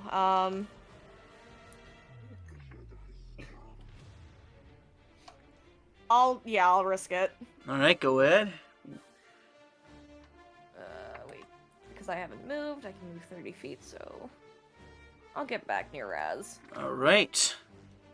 Put me right, yeah. All right, and he will attempt to strike you. That is a 25. Damn, yeah, he hits. That will be another. Yeah, that's that much. 18 points of damage. Con save, please. 21. You're fine. Alright, so how many points of damage again? I'm sorry. 18. That's fine. Alright. But that is his go. Viper, you are up. And Beren, you are on deck. Can't do math. There we go. Alright. Right? Fuck, I can't do math. I'm sorry. You're fine, you're fine. Hey, this is why I always have a calculator up. I can't do math either. We're nerds that can't do math. That's fine. How about that? What you got for us, Viper? You still have the Alright. droid under your control. I do. Let's gonna first things first. I'm just gonna just a basic shoot this one remaining clone. Alright. Inferior clone that's still sitting up. Alright, go ahead and make an attack roll. 12. Ugh. Ugh, that's rough. Yeah, that misses, unfortunately. Damn it. Alright, well, back to the vocal override as I'm just gonna like go back to just the droid and just sort of like just say and just sort of like perk up again, just like my fellow commandos, those join me on this assault on the inferior clones. First them, then towards the man who made this possible, Zomo, and finally the rest of the world, the separatists, and nay, the entire galaxy will know of the true fear that is commando droids. And he raises as I command him to raise a fist in the air. Oh my God, he fucking fist pumps with his pistol as he's just firing, just pew, pew, pew. And then the other BX droids like they're just looking to each other across the way. And Zenzomo goes like, "Attention all battle droids and Morgukai! Seal off the perimeter!" As the droids they're getting ready to head towards their position. They're not gonna be able to reach you within this time just yet, but yeah. Real quick, during that thing, no actions are taken, but Shiri kind of she radios Recon.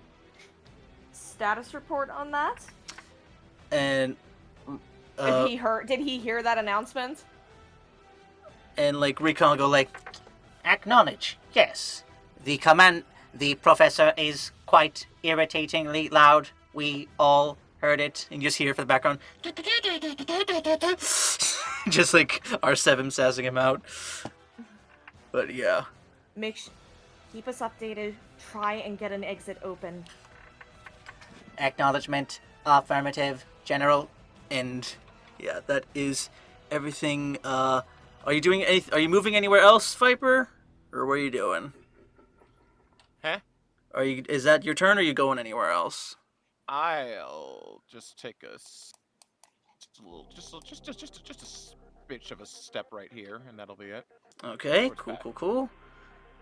Alright, and Beren, you are up. Raziel, you're on deck. So, okay. Unfortunately, Beren, either due to the rush of battle or for whatever reason, this Twi'lek just force pushes you nearly into a wall.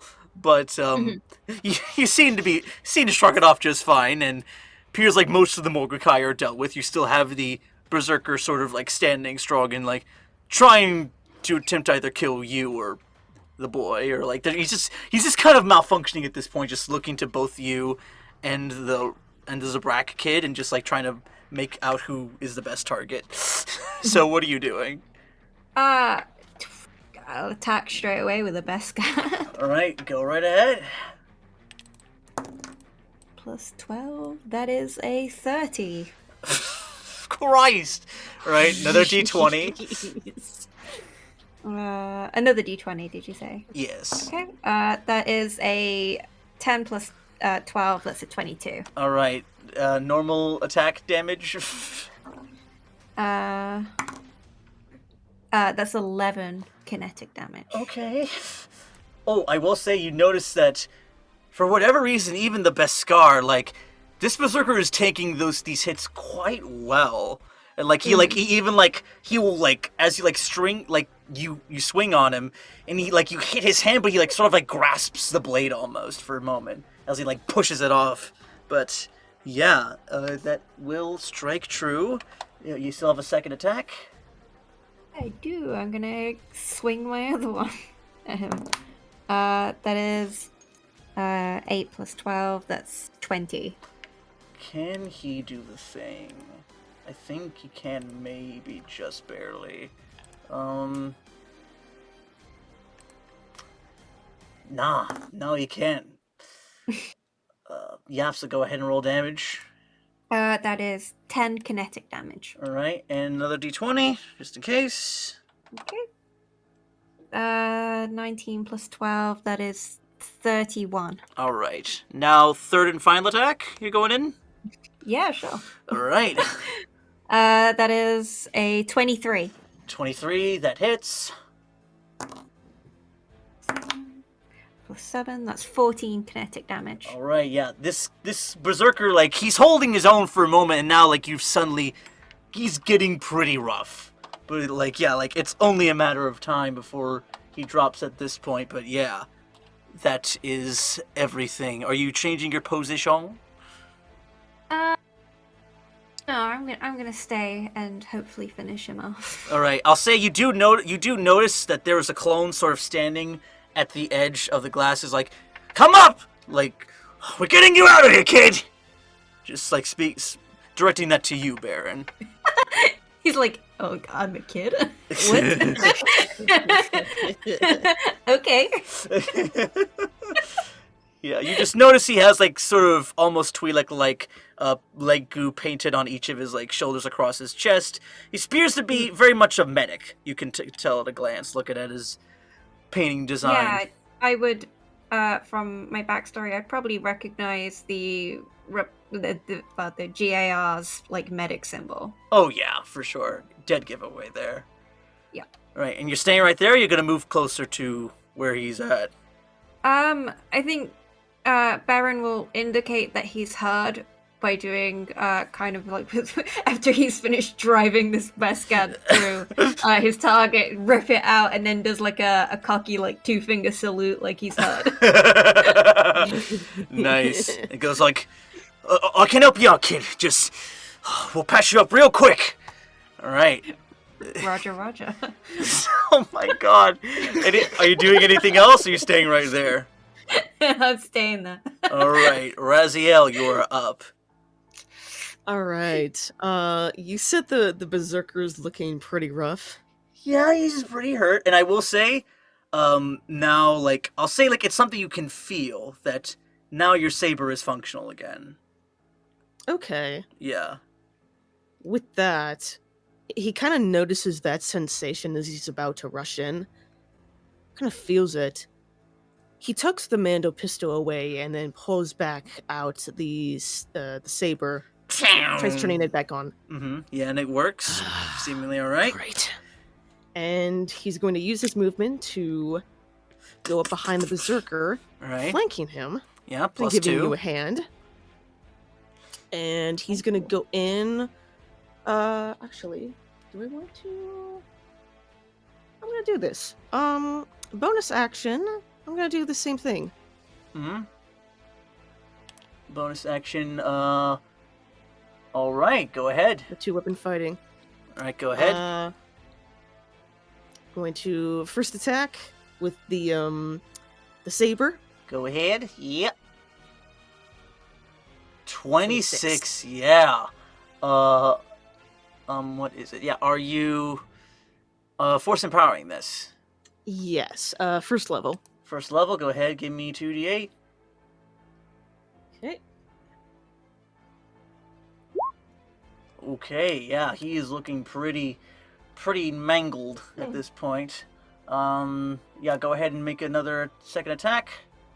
Yep. 22. One more. So that is going to take him down to that much. And that is... Right, yeah, he's still... go ahead. Did you want me to roll the d20s? Yeah. Roll the d20s for both of them, just to see. It's that and that. Nah. Nope. All right, but yeah, the second one will still hit. Are you going to force empower the strike?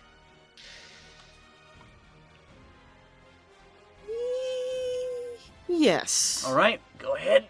Another first level. Mm-hmm. Trying to keep my force points, use them sparingly. Okay. 2d8. Yep. How would you like to kill him? Nice. Beren, you just see this Zabrak kid rushing up behind the berserker clone as he just goes in kind of samurai style with the saber in hand. So he just rushes in, cleaves the back of him, and then like kind of does a flip as he kicks his head, kind of does a somersault kick, flip, and slashes him like across the head. Okay, and like you just suddenly see his face almost split for a moment. And like getting a better look at it, Raz, like there's no blood coming off of this guy, but another thing that's also immediately sticking out, you notice that there's a collar looking device on Beren as well. That like has like a red light sort of going off. Or like that's like just basically like stuck on them, and it's it looks a bit tighter on the neck for them. All right. But yeah, anything else you're Definitely doing? takes note of that. That was my action, bonus action, movement. That's pretty much all I can do. He'll mutter out to Beren real quick. You okay? Like you see, like his like montrals and Leku, this big helmet, like nod, and he kind of stands a bit more relaxed now. Like there's no like immediate threat in front of him, and he'll just say, "Nice job, kid." And he smirks and nods. All Just right. doing what I can to help. All right. And with that, Patch is going to be... He is going to, like, somersault, or, like, get, like, onto the side of the wall. And, like, he gets a closer look at you, Baron, and goes, like, "Oh, you poor thing." As he, like, sort of, like, goes immediately towards your neck, seeing the device on there. And he's going to try to disarm it. I think immediately, flinch a bit, like distrusting, but like- then realizes this guy is trying to help, and It's like, easy. Oh, I'm just... Yeah, like noticing your discomfort, he'll just say, "He's with me. Don't worry. He's here to help." As he like takes like a little pick locket and like slices into it. Boom! Almost like this like 10-pound weight around your neck suddenly just falls off. And like Zomo like presses a button, and like you guys like see electricity like flying into the collar, but no longer shocking Beren as you are now free.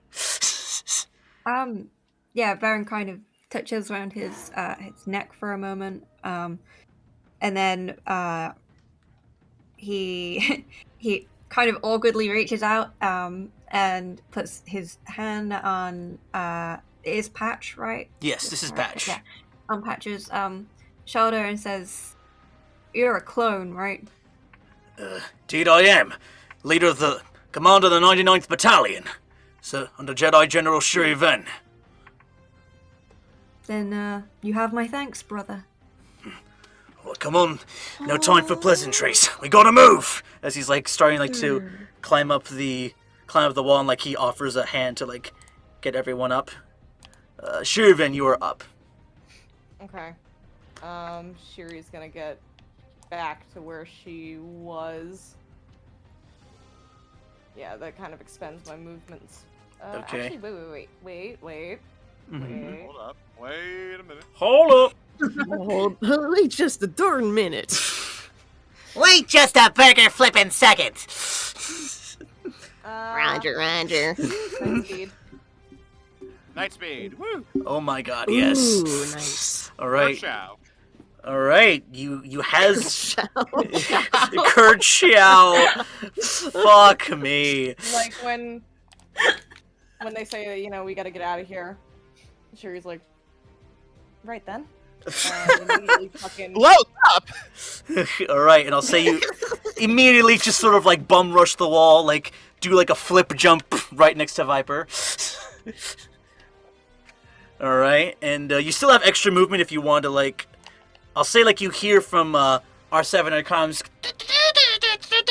and then like Riha goes, translation. We have found a potential exit. Okay. With that, Shiri like goes back on her comms. She's like, "All right, fuck." I like blanked for a second. Sorry. Like I got like I. Totally fine. I Totally fine. No, I watched like there was this movie that trailer that came out, and I like zoned out for a second because I watched it. And it scared, like, the last part of it scared the shit out of me, so I kind of, like, zoned out for, like, a good second. You're totally Anyway. fine.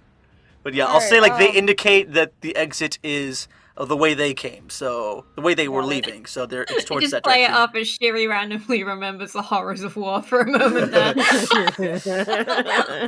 Oh, God. Alright, but with that, like, Shiri's like, got it, we'll be there soon. Right. Make it quick, General. There are quite a few droids that I would not like to be acquainted with. Just stay hidden, keep cover.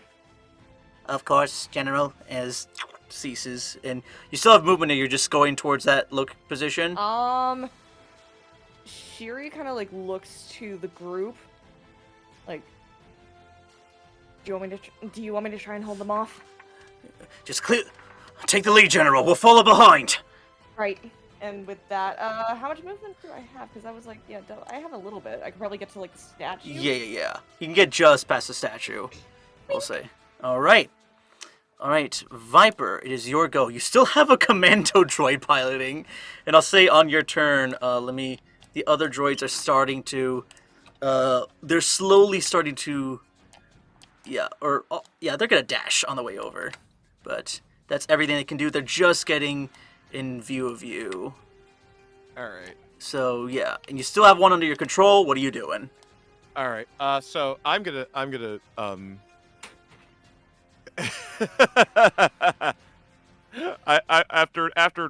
after clearly my talks of revolution within the droid community have failed, I'm just gonna radio new orders to my commander droid and said just sort of like, Commando, diplomacy has failed. Attack the other droids.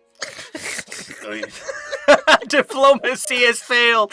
I love it so much. The commando droids goes like, it was an honor serving with you. Commencing aggressive negotiations. I love it. As he's gonna go and fucking blast his friend. As he's like, Perfect. And like they're like engaging in a whole shootout over there. And as he's doing that, I am going to swabble over here and take that fancy spear those guys were taking. Okay. You're mine now. All right. Getting a better look at it. Go ahead and roll me either a lore or technology check. I'll do technology because I got the big bonus in that. Yes, sir.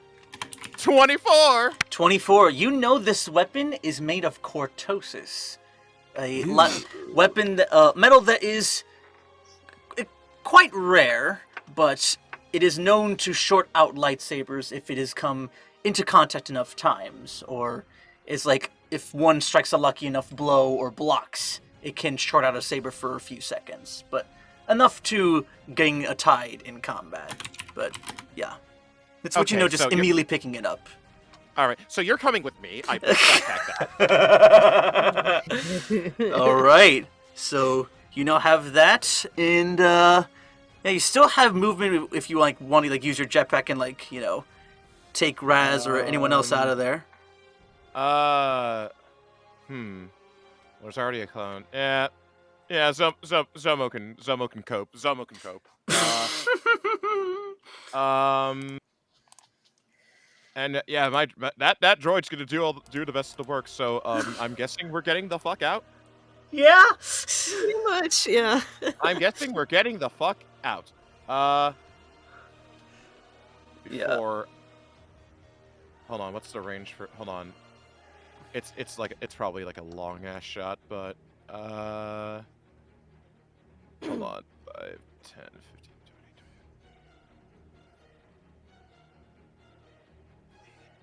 20, 20. Hold on. What is my range for?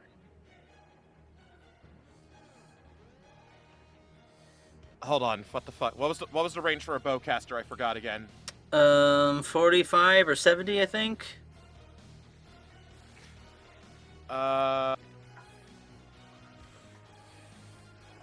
It says, 50 to 200. I don't know what that means. 50 in range, 200 long range. 200 long range. Okay. Yeah. Yeah. You still have an You know action what? if you want to like cast something else. You but know yeah. what? I'll just for funsies, fucking, just gonna just for the hell of it, and just because I can. Okay. Hey, Zomo, suck on this. AoE bowcaster. 20 AoE bowcaster. Okay, hold on. So that's a save for that one. Oh, you're firing on that one. Okay. So Towards Zomo and his other guy. okay, that is still or like yeah, you're firing like he is ray shielded, but I'll say like you just. Shit. Damn it. It's fine if you want to like use it like change it to like to a power instead or something else. Damn it.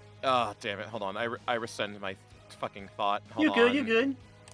I rescind my thought. I thought I was gonna do a funny fuck you, but nope.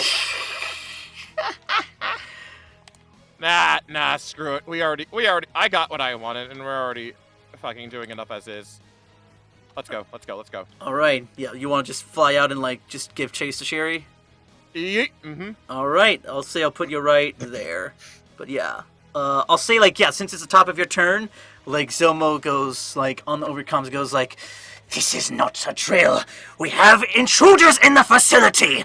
They cannot leave alive. Lock down the base!" As yeah, like you're like just like hearing swarms of like these like other Morgukai like below you all around, like starting to like wake up and like fall, like some potentially trying to like block your path, but yeah, like everyone's getting riled up here. But we'll say Fun. right. That is your go, Beren, and you're up, Raziel. You're on deck. I mean, Beren has seen how Raziel is like pretty damn nimble and assumes, Raziel would have no issue getting out. Mm-hmm. So Beren's going to can I climb like here? Okay. Like to get up and out? Yeah. Patch will sort of like help, like sort of give you a little bit more momentum to like. I'll say like so it'll only cost you like 5 movement to like get across the barrier. Is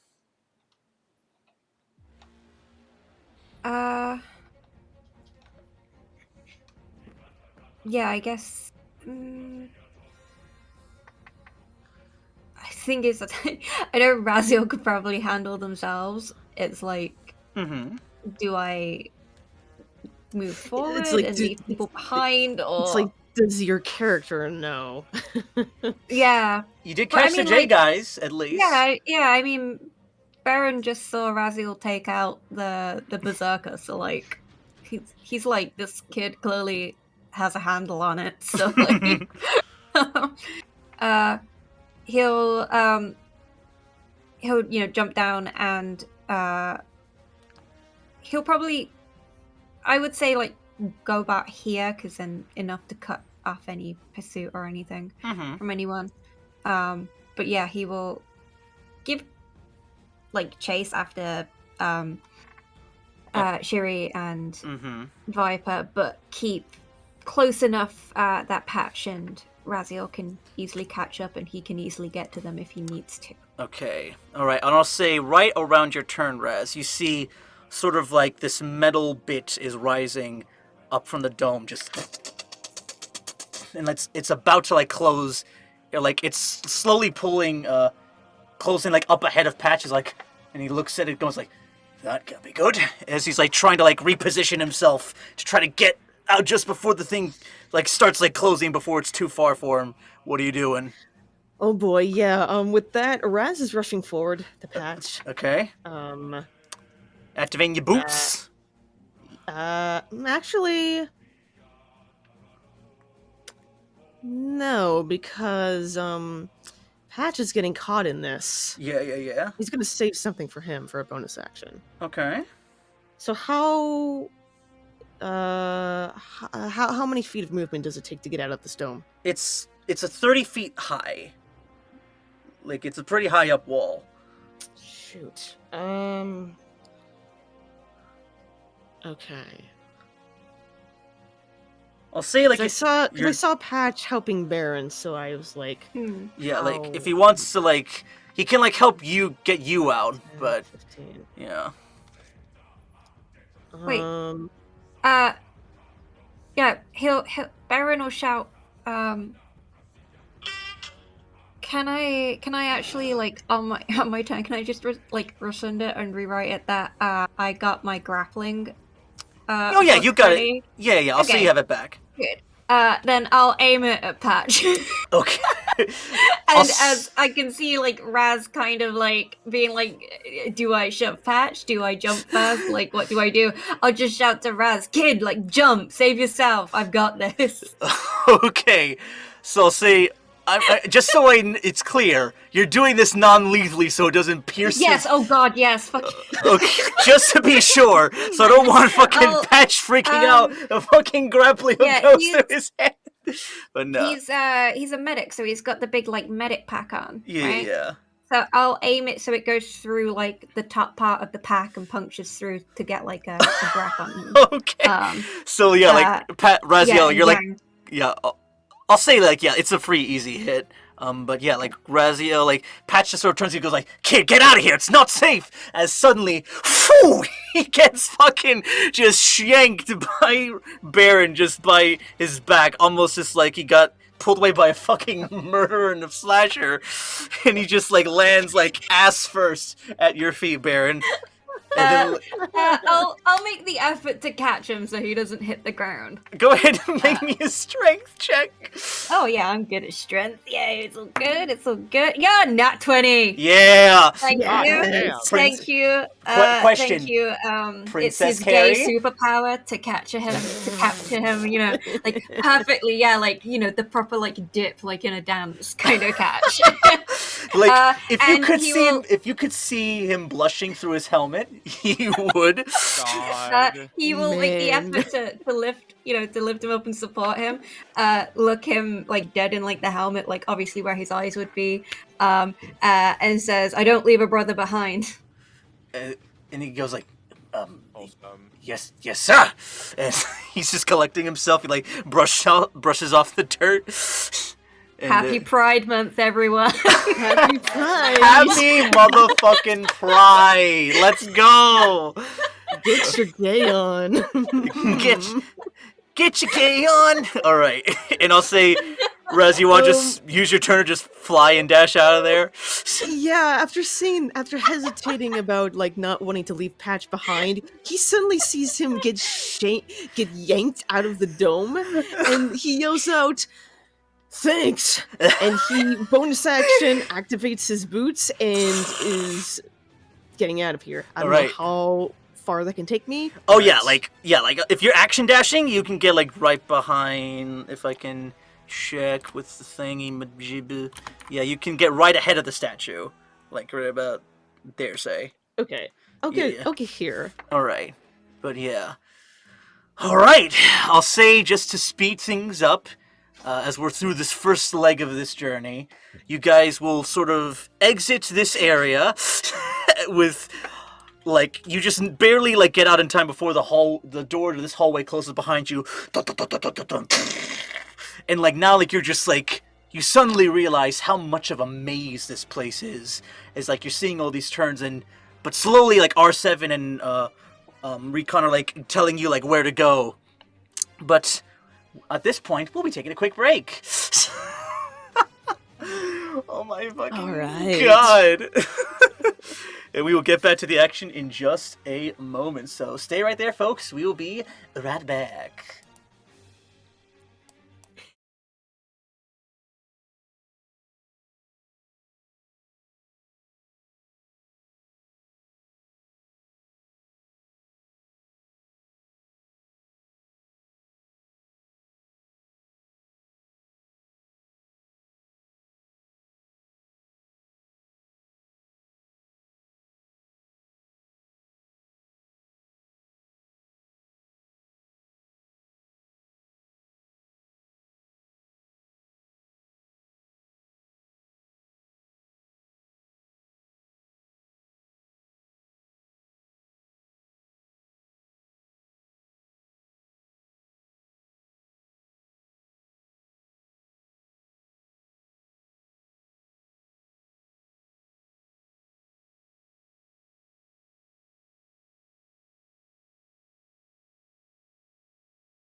All right. We're back, ladies and gentlemen, and everyone in between. So, we'll say you guys sort of escaping the arena portion of this facility, and I'll say immediately, like, you guys are like running in like through various degrees, like you're all like immediately like taking like blaster fire, like droids and Morgukai are starting to come up from the woodworks wielding like all sorts of guns, and they're like just blasting them in your direction. So I need everybody to make me dexterity saving throws, please. Okay. Fuck. That is 18 Nice. for me. All right. Okay, I don't know how I'm doing this because Dex is also one of my dump stats. What'd you get for dex, sorry? I got 19. Okay, 19 for you. I think it was. Just Yeah. need Chase. No, and- 18. Sorry. All right, you good? I just saw on my subtitles it was an 18. Okay. All right. Just need Chase as well. Oh, did I not put mine in here? Wait, hold Yeah, on. just dex save. Yeah. Oh, Hold okay. on. That's weird. Oh, that's right. Shir'iven, you have advantage on dex saves while you're in night Yeah, speed. so I was like, wait, do I? Yeah. So go ahead and reroll again. Ah, Oh, no. that is balls. Shit. Come on. Oof. All right. And yeah. And Chase, anything? Oh, what? Wait, hold on. Wait, what am I doing? Dex Oh, save. dex save. I thought you needed my caption for some reason. Okay, that's weird. Yeah, you're fine. 18. All right. So everybody succeeds except for Shir'iven and Patch. So Fringe. both of you are taking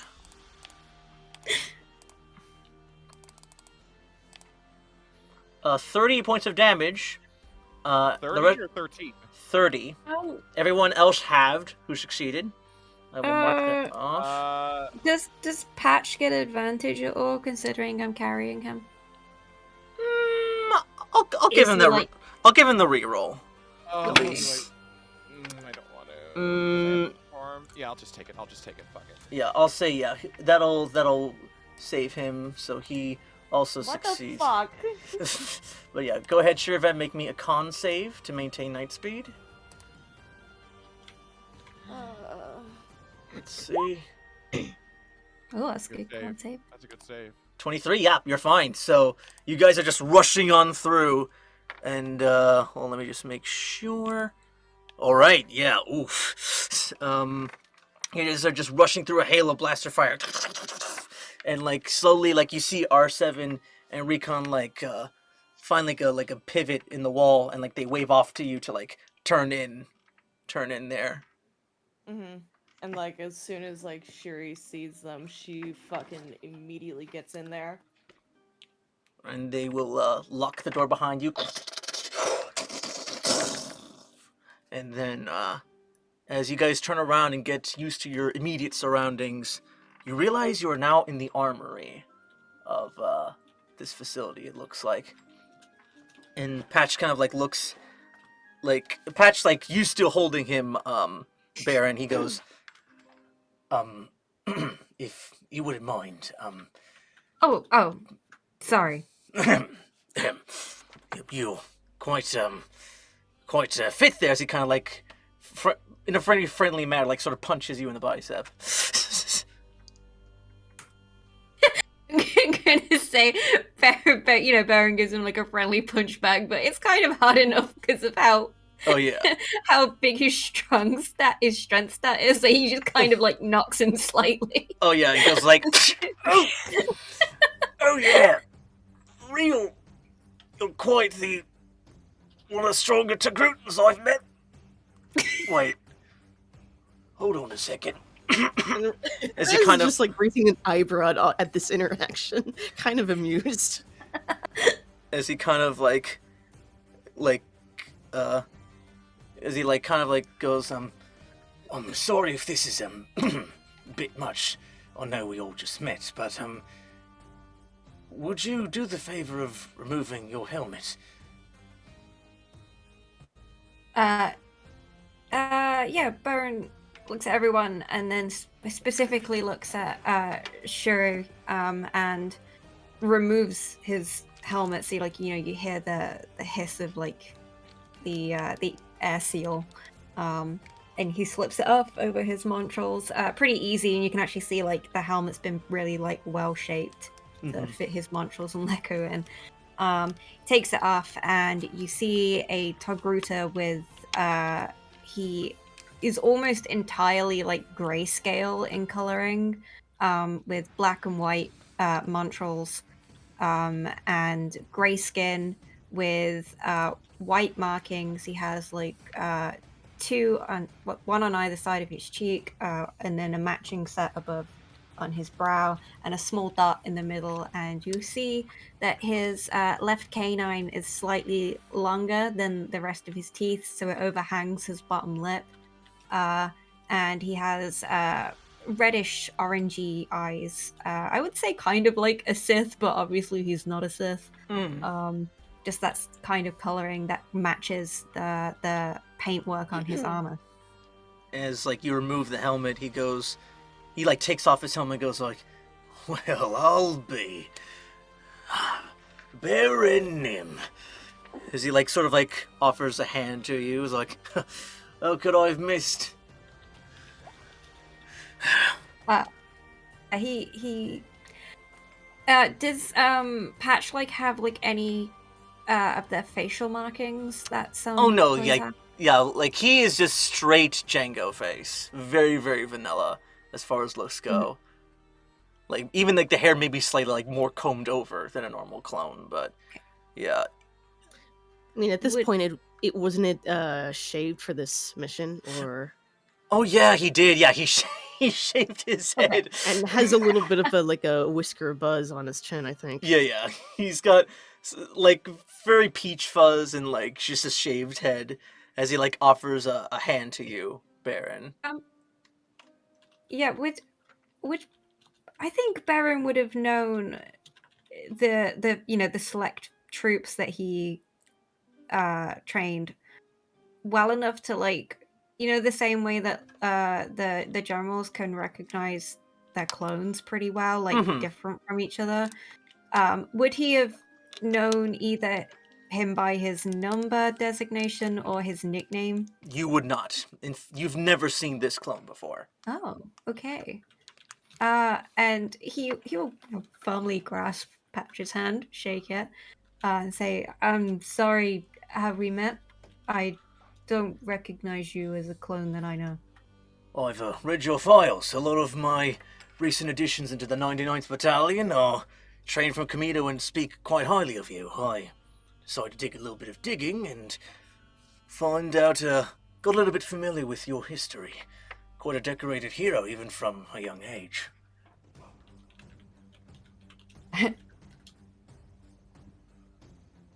He kind of seems awkwardly like flattered, but like awkward, and doesn't know how to to deal with that. And yeah, he kind of like shakes his hand and nods, and then looks again at Shuri, and clearly like he wants to say something to her, but kind of. And then when Shuri kind of like notices he keeps looking at her, another brow is like rises. Yeah, can I help you? He lets go of Patch's hand, puts his helmet under one arm, and says, what's your character's full name again? It's Shir'iven. Shir'iven. Just Shir'iven. Okay. Yeah, it's Twi'lek. Mm-hmm. Yeah. He'll say, you are the Yeti, Shir'iven. You won the Darksaber? And she kind of like, she's taken aback by that he knows it, especially like, like, I don't remember how many fucking people were like came to pick Vizsla up. Oh yeah, it was like 4 Mandalorians, like Jango Fett's sister along with a couple other Death Watch shit. members. Yeah.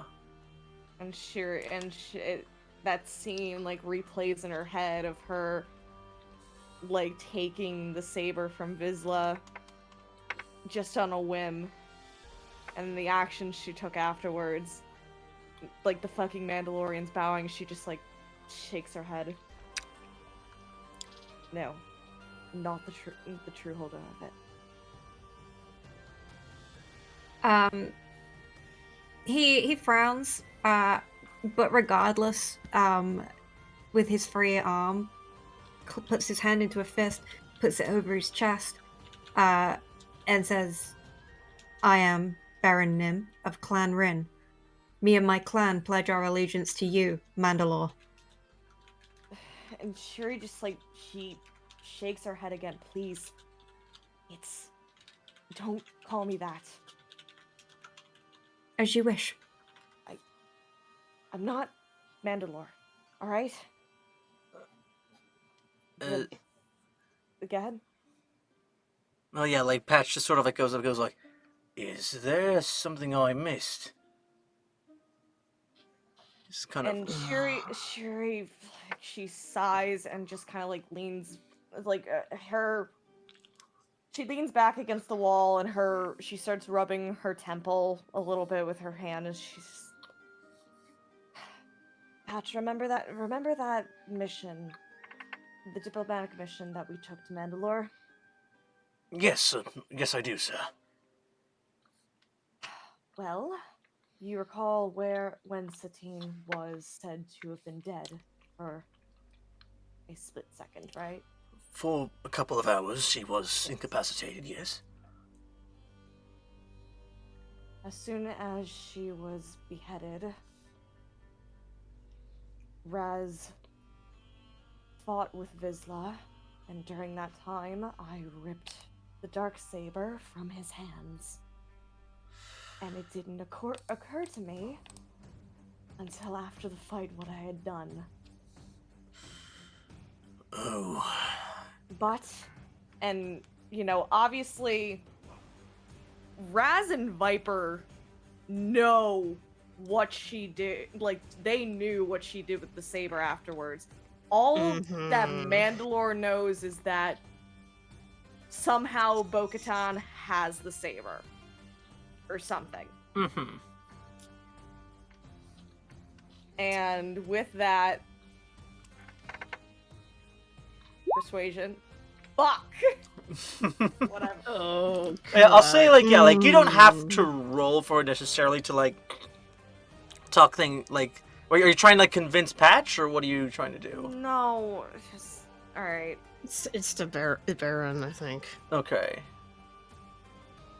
It's up to Beren if you want to take it, what she's saying at face value, or, like, with everything you know, just sort of follow her. Yeah. After Satine... I rolled it for what she's about to say next. Okay, gotcha. No worries. Yeah. Shuri then, like, shakes her head, and she looks at Beren, she goes... After everything that happened, we went back to Satine's home, made sure that she was safe. I deemed that I wasn't right for the cause. Due to Mandalore tradition, I asked Bo-Katan to challenge me, and she won it fair and square.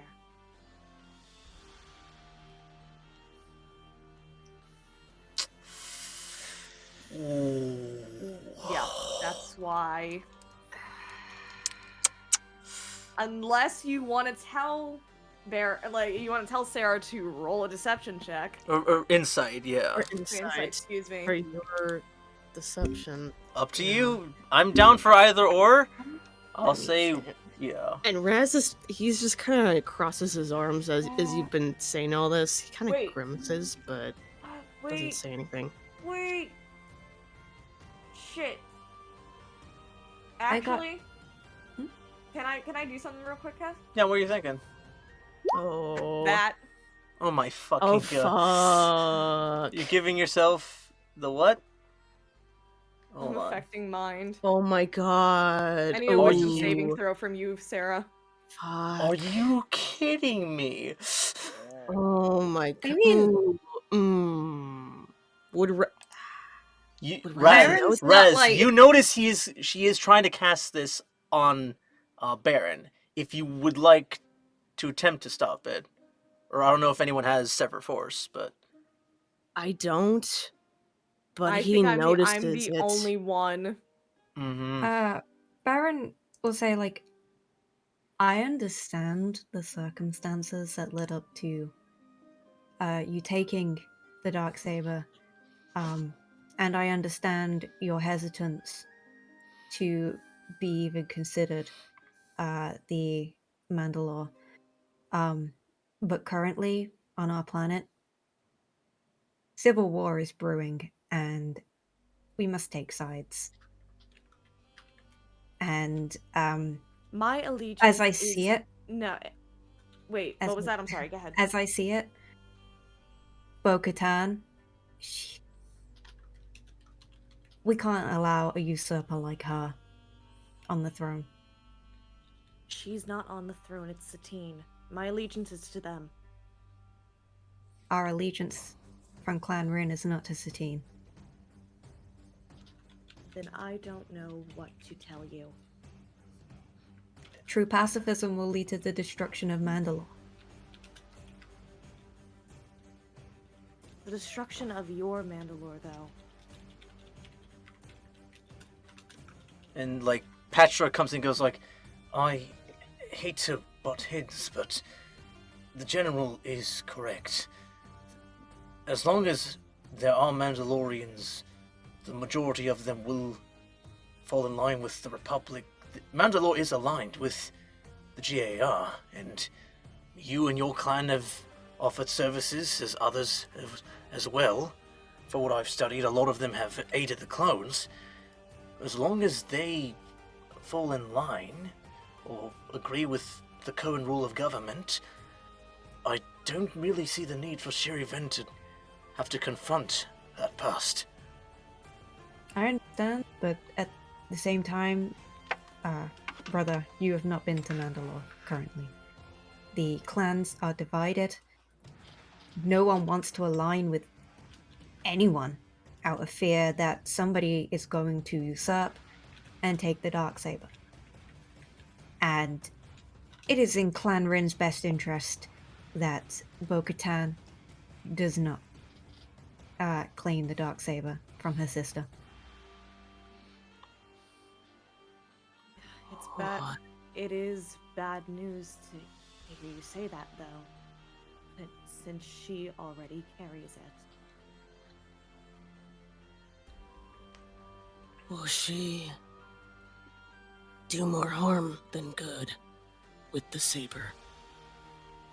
Bo-Katan will not align herself with the Republic for very long. How do you know that? I know her. She is devious and dishonorable. She is not the way. And Patra pipes up and goes, and what's to stop you from challenging her? Who's to say exactly? Who's to say your intentions aren't wrong? Clan Rin is a small clan. We were formerly of Clan Ren. We currently do not live on Mandalore and cannot reside there due to Clan Ren declaring us Darmanda. That's the state of no longer being a Mandalorian. Because we choose not to align ourselves with Satine or Bo-Katan. What? The situation on Mandalore is far more severe than you currently are aware of. I And understand your hesitance to be Mandalore. You don't have to accept that title. But for now, all Clan Ring can do is pledge its allegiance to you.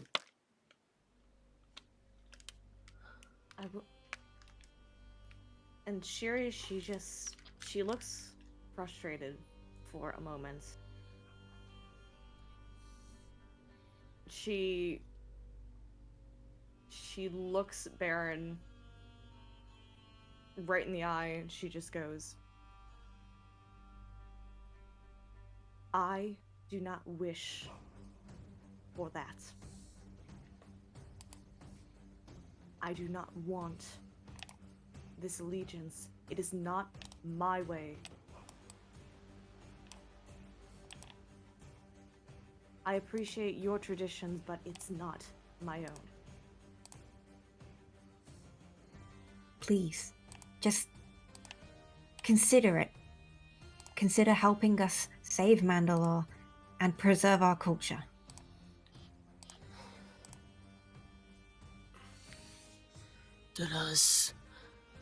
I'd rather this be taken care of after we get out.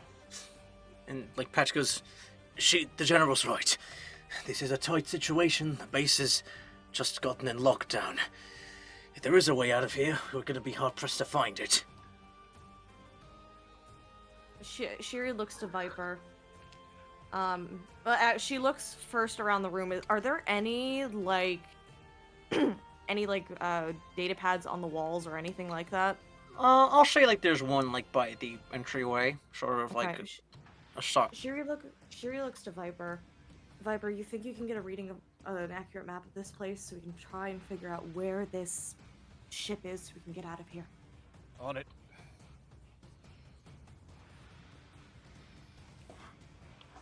Alright, sorry, I still have vocal codes to read this right. You're good. Alright, let's do that, shall we? Alright, go ahead and make a technology check. 28. 28. You have the you get a reading that the hangar bay is just to the right of this room. Like right now you have like the main big door locked, but there are several other doors you just have to bypass them in order to get into the main hangar itself. But yeah, you see it, like you're getting a view of this place. The entire armory, like now that like you're like also like looking at the stock within the data pad, along with like several thousand, if not like hundreds of thousands of blaster rifles, they're like several, like hundreds of cortosis weapons of varying like shapes and sizes. You're seeing axes, staffs, swords, even like the occasional armor piece. But like yeah, like are these the weapons that they were using that shut off the lightsabers? Correct. Yeah. Okay. Is there something small? Define something small. Dagger. Dagger? Yeah, you have the dagger on you. Oh yeah, you have Bruce's dagger on you. I'll say you can find a cortosis dagger. Yeah, Yeah. and I nabbed the spear as well. Yeah. So Shiri's gonna just pocket the dagger, not for fighting purposes, but to take back with her. Okay. Yeah, and it's got like separatist like markings on it, and it is a very fine, like sort of almost like an obsidian colored dagger with a neat curve to it. Okay. And then Shiri kind of like thinks for a moment as she's like looking over all the weapons. Raz, if our sabers are not going to work against them, we should at least try and fight like them. Good call. Are there anything resembling like something similar to my tonfas? I'll say that you can find some the equivalent of like a short sword or like regular vibro weapons. Yeah. Okay. Yeah. Can you send me the information for two like a dual wielded vibro thing? So Yeah. I'll put in like vibro sabers on your stuff. Thank you. And yeah, Raz will start looking for weapons too. If he can find something like a sword or something. Mm-hmm. Yeah, I'll say that's easy enough to find. Cool. Let's see. Oh, not that. I wanted that result. Damn it, yeah, I'm putting it on the wrong energy thing. energy sword or just something. Yeah, I'll say, Kinda yeah, similar to the weapon he uses. yeah, I'll say you can find another batch. It's slightly weaker than your normal sabers, but it's comparable enough that it'll still get the job done. It's fine. Okay, cool. Yeah. You know what? I will say, while we're looking through weapons, I'm going to...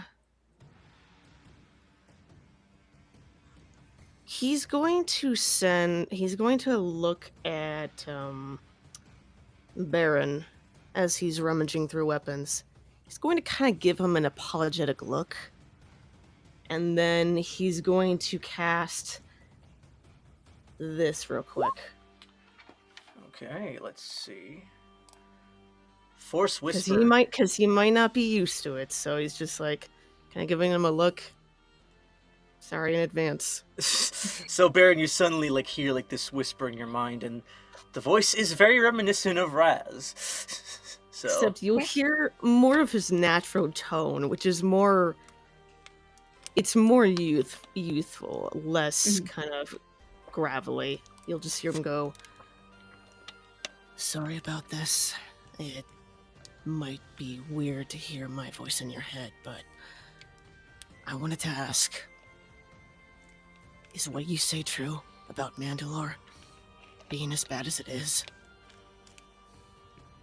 And you can send a reply through my head as well. You can and whisper in our heads. only he can hear it. So Yeah. Say like, you know, when that force whisper happens, you notice that his mantrals, which are like the top two parts on a tog router, his are kind of like shaped. They're quite big. They're shaped like bull horns.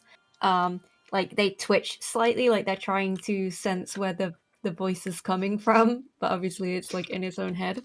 But he'll turn to look at you, Raz. He's you know, he was cleaning off something on his helmet before putting it down to go through his own weapons, but he'll turn and look at you, Raz, and he just very solemnly, just not a defeated look, but just like a very solemn look, like he'll just nod.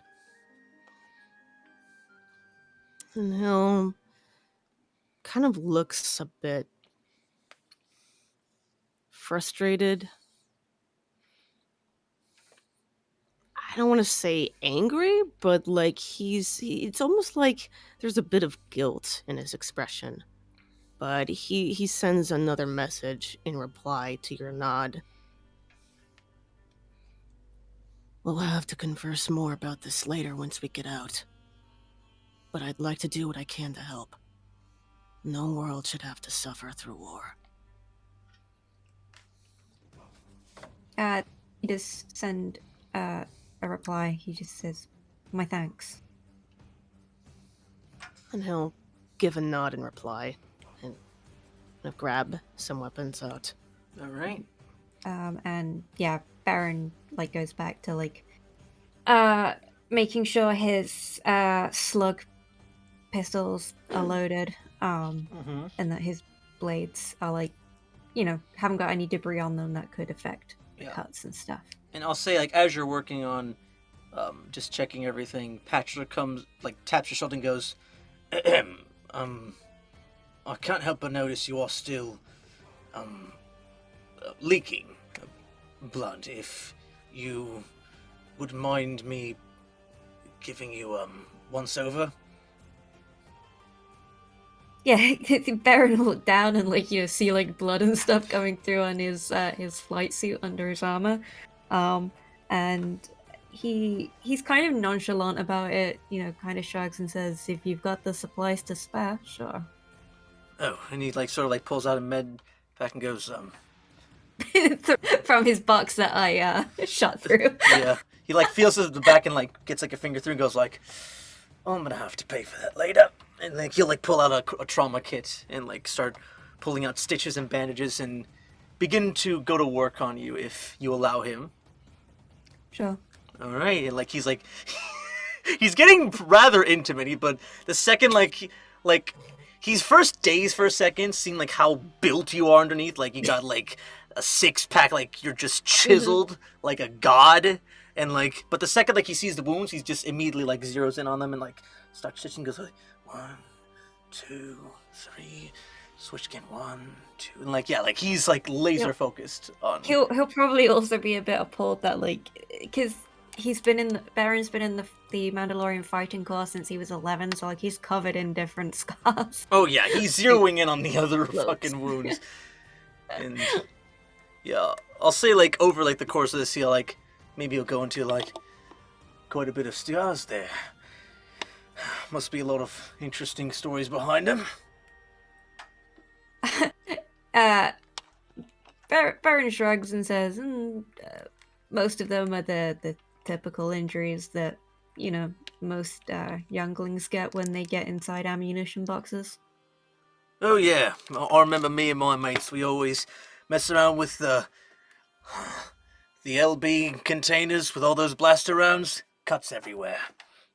As he's like still focusing on patching you up. And he will give you a nice little that is 12 points of healing he will give you. Nice. Yeah. To 93. He took damage as well, didn't he? When he got knocked by that blast. Yeah. Fun fact about Beren, he's pretty proficient in medicine. So like because in Mandalorian culture, it's kind of like custom that if somebody helps you like with an injury, you help them back in turn if they're injured. So like he just does it like, but doesn't even say anything that he's gonna do it. He just does it because that's Beren and the culture that he was raised in. So the second that Patch is done, like Beren just assumes that he wants his injuries healed, and begins like helping him remove pieces of armor and stuff. He's the second you like reach under his chest plate, he's like he goes like, care to tell me what you're doing back there? Beren looks at him like he's grown a second head, like what the hell are you talking about, man? And he just says, you're injured as well. No, no, I've been through worse. It's quite alright. All I'm here for is to keep the General safe and the rest of her friends here. So am I, but you'll be of no use if you're hurt. Well, I'm a soldier. We power through pain. Beren gives him a flat look, like he clearly like has used this excuse before himself. Beren has, and he just continues like plowing on with removing pieces of armor and getting like the bandages and Bacta out. And he says, "You may be a soldier, but you're a person too." He just like his brain just malfunctions at that line, and he just like sighs in defeat. Just, well then, better get to work then. So he like sort of like will take off the rest of his body glove and just sort of let you like provide the little bits of healing if you. I'll roll medicine for that. So that's a plus 10. That is a 28. Fucking Christ! Yeah. He'll like just be telling like stuff to Patch while he does it, the same way Patch was talking, where he's just like, oh yeah, like I learned to sew myself up when I was like 13. Boys will be boys. We stabbed each other to see how hard we could take it.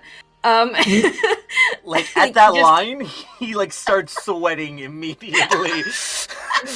And then once Beren's finished healing him, putting Bacta and stuff on, helps him put his armor back on, and gives him like this really toothy smile. He has like the kind of Togruta pointy teeth, especially with that overgrown canine, and pats him on his chest plate and says, "There you go, brother." Thank you. I will admit it has been a while since I myself have had a visit to medical attention, but I appreciate the assistance, brother. As he like sort of like gives you a quick little nudge on the shoulder. But yeah. My gay heart sings. Yes! Let's All go! is well in the world. Let's go. Alright, anything the rest of you guys are doing is like, yeah. Yeah, well, Beren and Patch are having a moment. If anything, like, Shiri's kind of keeping her distance from Beren at the moment. She looks kind of, like, frustrated. It's like she's just trying to calm down before, like, you know, they go back out there. She might be sticking next to Recon and R7. Just trying to make sure that they're okay, like, taking note of any scratches on any of them. Oh yeah, like they're a bit scuffed up, or like R7 and Recon, you upgraded them with Dunium plating, so they are rather tough. They still have some blaster marks on them, but no damage beyond just like some scuffing. Nothing an oil bath won't fix. Yeah. I'll say around this time you will get like a beeping on your communicator, like Shiri, like, clicks it. and like it comes through very weak, but you recognize it as Quinlan Voss.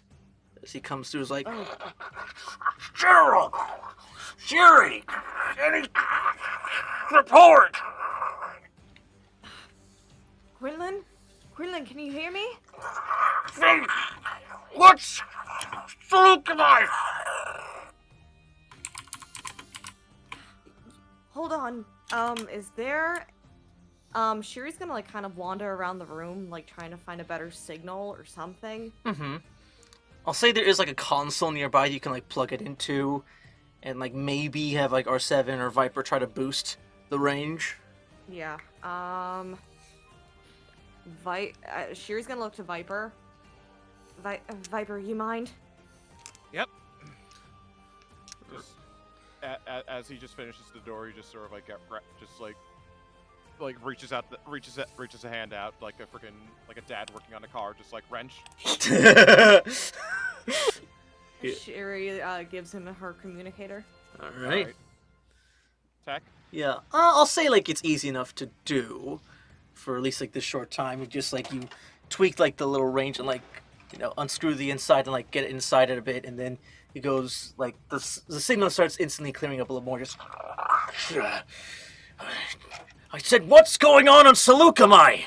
Haven't heard from you in a while. I was starting to get a little bit worried. Sorry.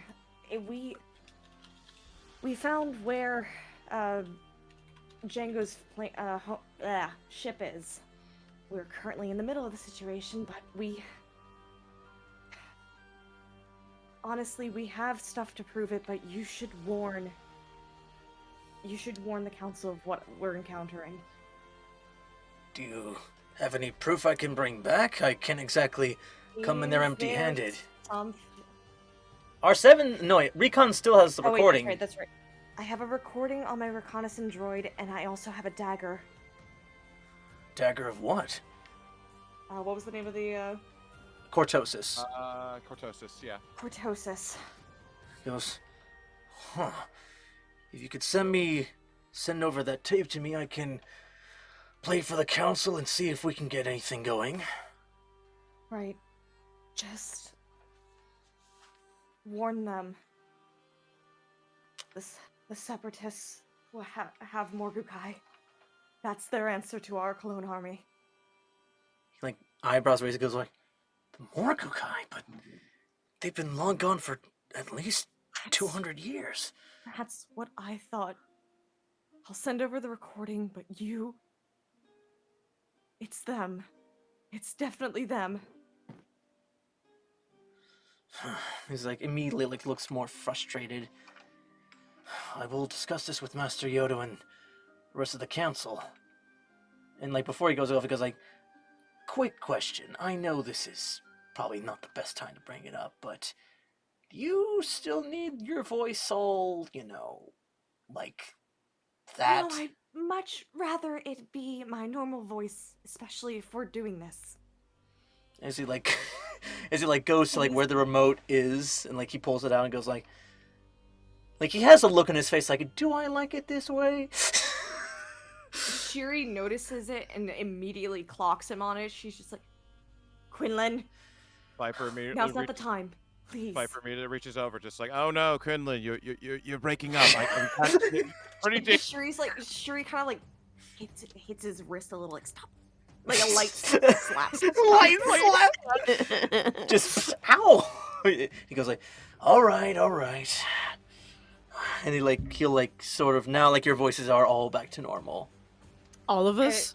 All of you, yes. Like, Okay, cool. she feels like probably like a little tickle in her throat. She's if I had to speak like that any longer, I would definitely want to just off myself right there. Oh, God.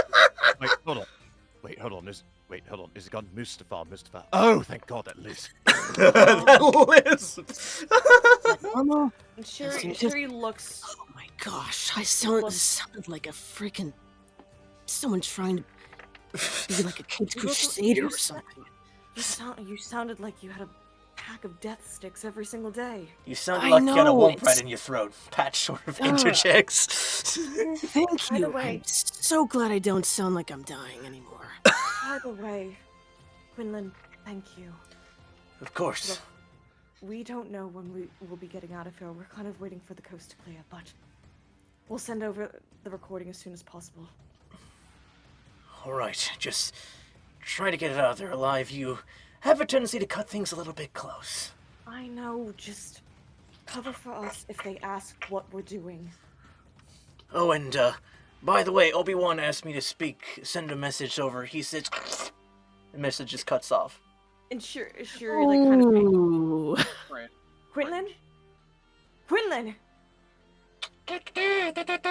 Like Arsem says, like they must be jamming us. Shiri sighs. Whatever.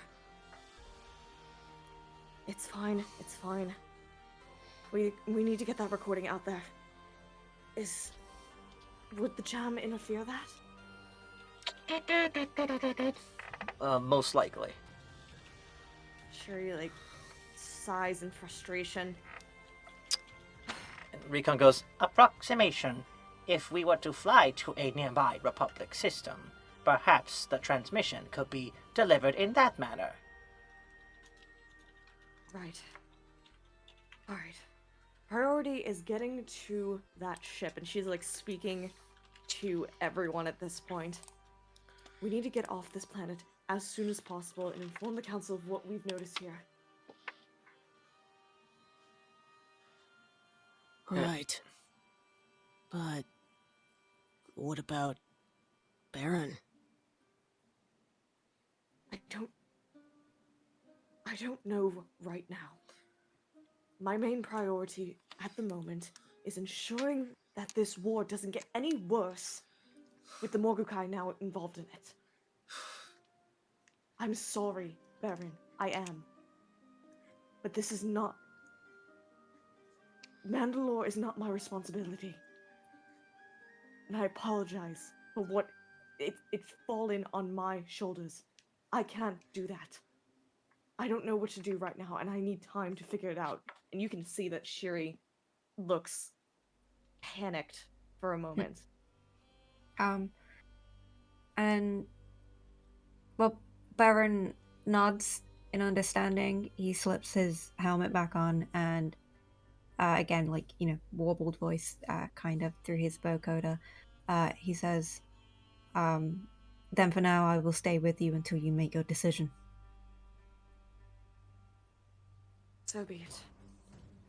and Pat Shore chimes in going, even if we can get to the ship, it's a matter of trying to either override their locks, or if the ship itself is locked down, then it immediately gives more complications.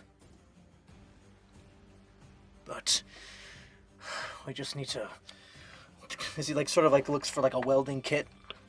Or like he has a slicer's kit and he goes to the wall? Hold on. Hmm? What?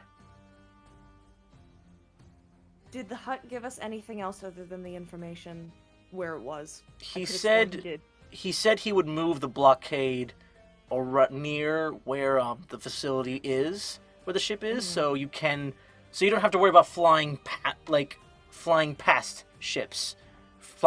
Yet you don't have to worry about overcoming the blockade to get into hyperspace or anything like that. Okay. As well as hut space, any coordinates that sort of land anywhere on that world. Okay. I might have to check how far hut space is from Seleucami, because that might be important. Yeah. While Sherry's then Sherry's like going to kind of like look back at Viper, like she gets him to pull the map up again. Alright. We need to come up with a game plan then. How many rooms are like where you able to plot out exactly how many rooms you gotta go through, Kevin? As far as you probably got like roughly 100 feet. Like if you just go traditionally out through the door, following the various hallways and turns to get to like the main entrance of the hangar. At least with Patch's slicer kits and like trying to like get to the doors that like connect towards there. I have an idea. Ooh. I have an idea. As he's just sort of trying to figure out just having a good old thing. Viper just sort of like looks over to Recon and just sort of like just a bit of a head tilt and just sort of like snapping a finger as an idea hatches in his head, just like as he just sort of like, Recon, come over here. I think you're due for an upgrade. He sort of goes like, query, what kind of upgrade are we discussing here? Oh, you'll see. As with a snap of his fingers, a little zappy zap comes out as he lightly touches him and activates scan area. Okay. Let's see. See if you could find anything about that fire spray ship. Ooh. Program a creature or object that you are familiar with into your tech focus. Using a sonar scan, a tech focus attempts to find a path to the creature's or object's location, as long as that creature or object is within 1,000 feet of you.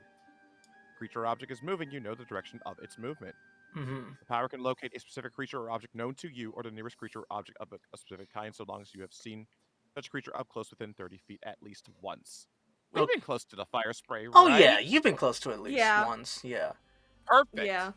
Perfect. Alright, so, with this in mind, like, the primary region of... Yeah, so, Recon sort of, like, scans for a moment the entire area, like, he just, like, his eye sort of flashes, like, scans the entire room, and, like, sort of goes up into the vents, and, like, flies further inside. He's gone for a couple of minutes. I'll say probably, like, 2 or 3. During that time, you guys will hear all over the intercom, like the familiar voice. Attention, Republic dogs, and my Mandalorian friend. I have a proposition for you. As you can see, the Morgukai project has been much a labor of love of the Separatist Alliance. It would be a real shame if one of you would attempt to try to stop or halt our operations. So, I offer you a choice, Jedi. Give me the Mandalorian and any evidence that would prove of our existence. And I never speak of this to your Jedi friends. And I will let you live. However, any attempt at resistance, and I will personally kill you myself, and deliver your head to Maul himself. We will find you in this vicinity sooner or later. You cannot evade our detection. The more time you resist, the more excruciating I will make your demise.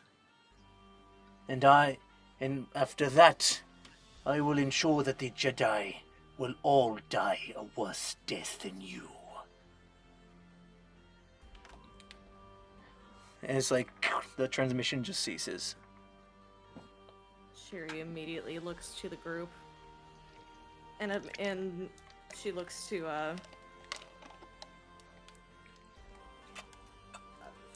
sorry, I zoned out. She looks to Beren, and she just shakes her head. You're not going anywhere. Yeah, after hearing that Damn right transmission. he's not. Sorry. Because I was just saying, after hearing that transmission, there's this really weird static noise that comes from Baron's helmet, and it takes a moment probably, but you realize he's actually hissing. He's actually hissing. Yes. oh shit. Love it. Love it. Love it. I'm not handing. We won't hand you over to him. My council needs to know what's going on. We're going to get out of here. It's final. All right, and I'll say within 2 minutes, Recon comes back. Analysis. I have located the fire spray ship. It is through the ventilation system. It is the quickest way to avoid potential confrontation. Otherwise, we can cut our way through the various walls to reach the hangar bay doors. The vents are big enough to fit all of us, right? Single file, and it might be a tight squeeze. R7 is definitely not fitting in there. That is for sure. Beren is... Not just because of his size, but he also has the armor on top of his size. Yeah. So probably not. Of everyone, Patch and Raz maybe have the best chance of fitting through those vents. But yeah, or cutting your way through, that will also take time, but the second they see some detections, it is another risk. But again, all those doors are locked until they either override or they have to open them up, so it's a big gamble. Yeah. Beren turns to and looks at Shiri and says, "What do we do, Shiri?"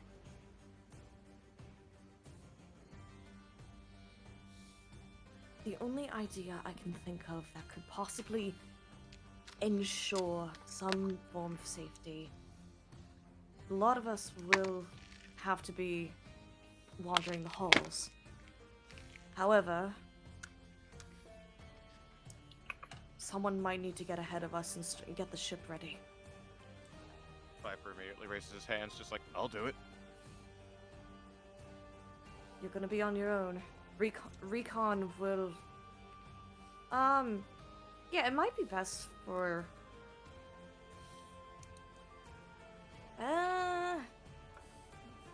Might need recon, that's the only problem, so I'm thinking... He has the path memorized, I'll say, at this point. Yeah, it's fine. Let me just look at... If you come into any trouble at all, Viper, you let us know. I'm a commando. Trouble's practically my middle name at this point. And, Is it wise to be on your own? What if you encounter some guards? I'll go with him. It's Patch sort of stands up. Look, if something happens to him, I can at least fly him. I can fly the ship myself. And with that, Shiri thinks for a moment before she places her hands on both Patch and Viper's shoulders. Huh? Force enlightenment. Oh! Ooh, yee! Oh shit, okay. What would be best here? What are we getting? So I have to choose one. It would be Dex, I would say. Yeah, just to generally either stealthing and fitting. If you want them to try to go through the vents or just generally sneak around, those are probably the better ones to select. Alright, yeah, so you both have advantage on dexterity checks for up to an hour. Ooh, fun. Alright. You Just love mark that. off those force points. And that is dexterity, alright. So suddenly, yeah, like you and Viper, you and Patch are just like slowly feeling like way more like nimble. Like even like in like your armor as bulky as it is, it's like you feel like you can like even like maybe try to slip through the vents if you were brave enough. But yeah. Be safe. Let us know if anything happens. We'll be there shortly after you. A clear path for you, sir. Right. And before he goes, he like sort of puts a hand on your shoulder, Shir'iven, and goes like try he'll try leading you away from Beren. Is like, if I could have a moment with you. Yes.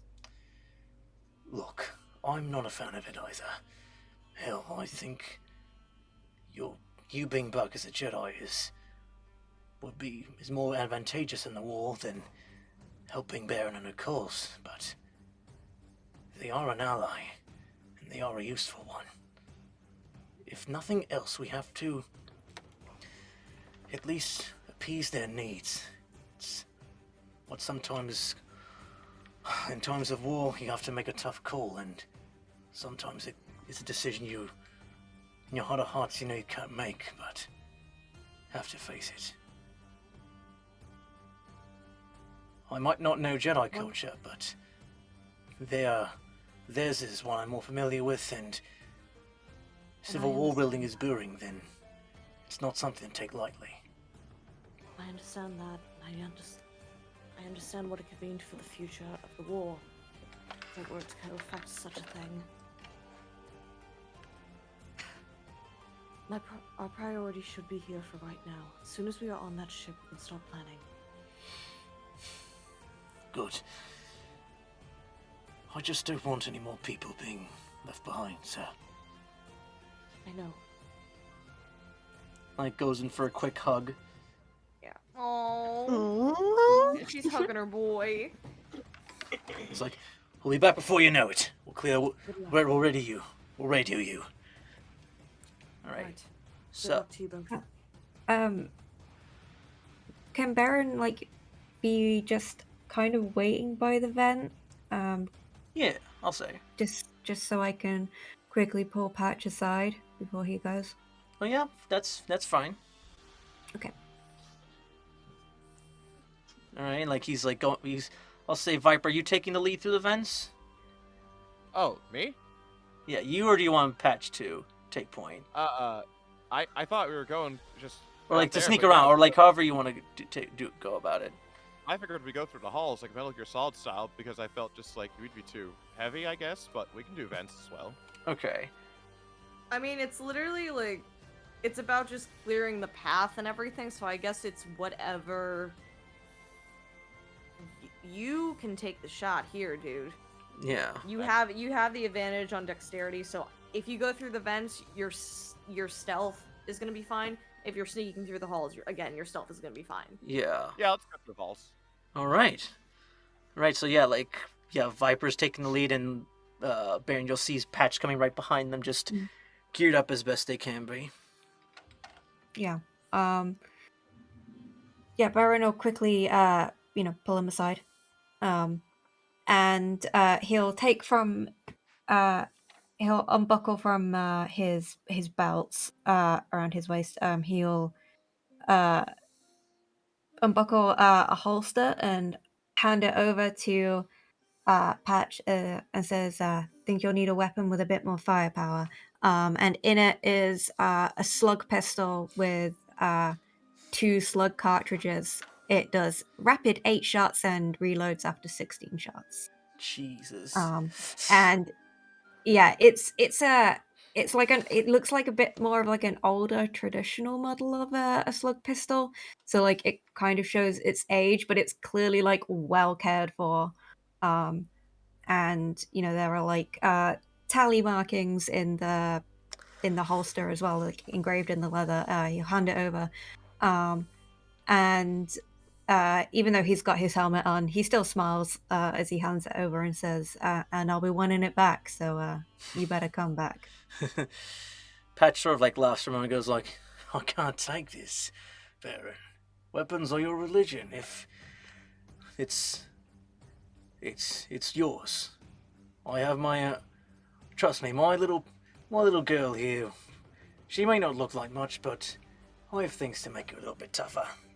So he kind of like, you see like, with his like tech thing, his wrist pad on the side, and you notice he has like a very like, you notice on him he has like, actually quite a few different like bits of ammunition and modifications on the pistol as well. Mhm. But And I mean, like, you know, he could try and like reason like in depth with Patch, but instead he kind of insists and like, you know, places it in Patch's hand and says, "Please, Vod, brother."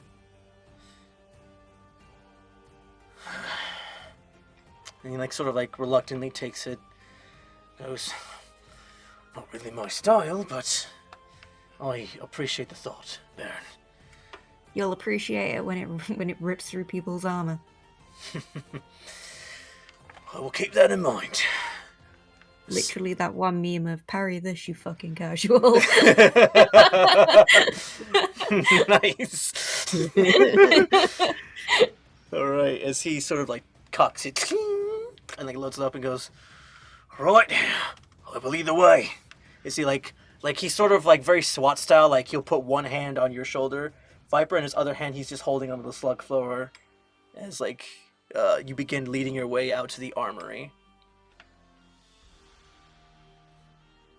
All right, let's go. All right, so stealth checks at advantage. Happily. Hey, Kev, do you mind if we end soon? I kind of want to. For sure, get yeah. to bed soon. Yeah, we can end it right here. That's 22, my gamer. Oh yeah, and for Patch, we'll I end... apologize. No, that's fair. it's totally You're fine. good. Yeah. And for Patch, advantage stealth check, natural 20 for the boy. All Hell right. yeah! Nice. Clearly the Metal gun Gear was good luck. Metal Gear Soliding it up. Let's go. Metal Gear clones, Metal Gear Troopers. Oh my God, is this Republic Commando? That's the Republic Commando sequel name. Part of me is just like, oh god, if Patch literally had another like reptile-based name, because Viper's right there, they literally could have been the Twin Snakes. The Twin Snakes. Jesus Christ. All right, but. Yeah, that'll be it for this episode this evening. We'll be back hopefully next week as the party will try to figure out how exactly to get off this planet and what will be the fate of Mandalore, as it feels like civil wars are coming. But yeah, thanks again everybody for coming by, new and old. We appreciate the love and support. You can follow me at KCoutoVA across all social medias. And yeah, we stream here every Wednesday at 9 p.m. EST. Hopefully we will, if you are available again, Sarah, we would love to have you back and continue the story of Beren. Absolutely. Yes. I would love to come back for as long as you guys will have me. So Of course. God, if this turns into like a novella, like it was never about Seleucami. It was always getting Shir'iven, fucking Beren and Patch, like getting them to be soulmates. Oh God. oh, that'd be so cute. All the gay hearts will sing. I need fan art of Happy that Pride. now. Happy Pride. Happy Pride. All right. Oh no, I want fan art of them doing the Mandalorian helmet kiss. Oh God, that It'd would be be so so cute. Good, yes. God, I need that now. All right. Happy Pride Month. Yes. After that, we have Tati. Hey, Tati here. I played Raziel.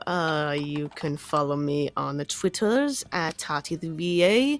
I usually post voice acting, audio project update stuff, nerdy related tweets, what have you.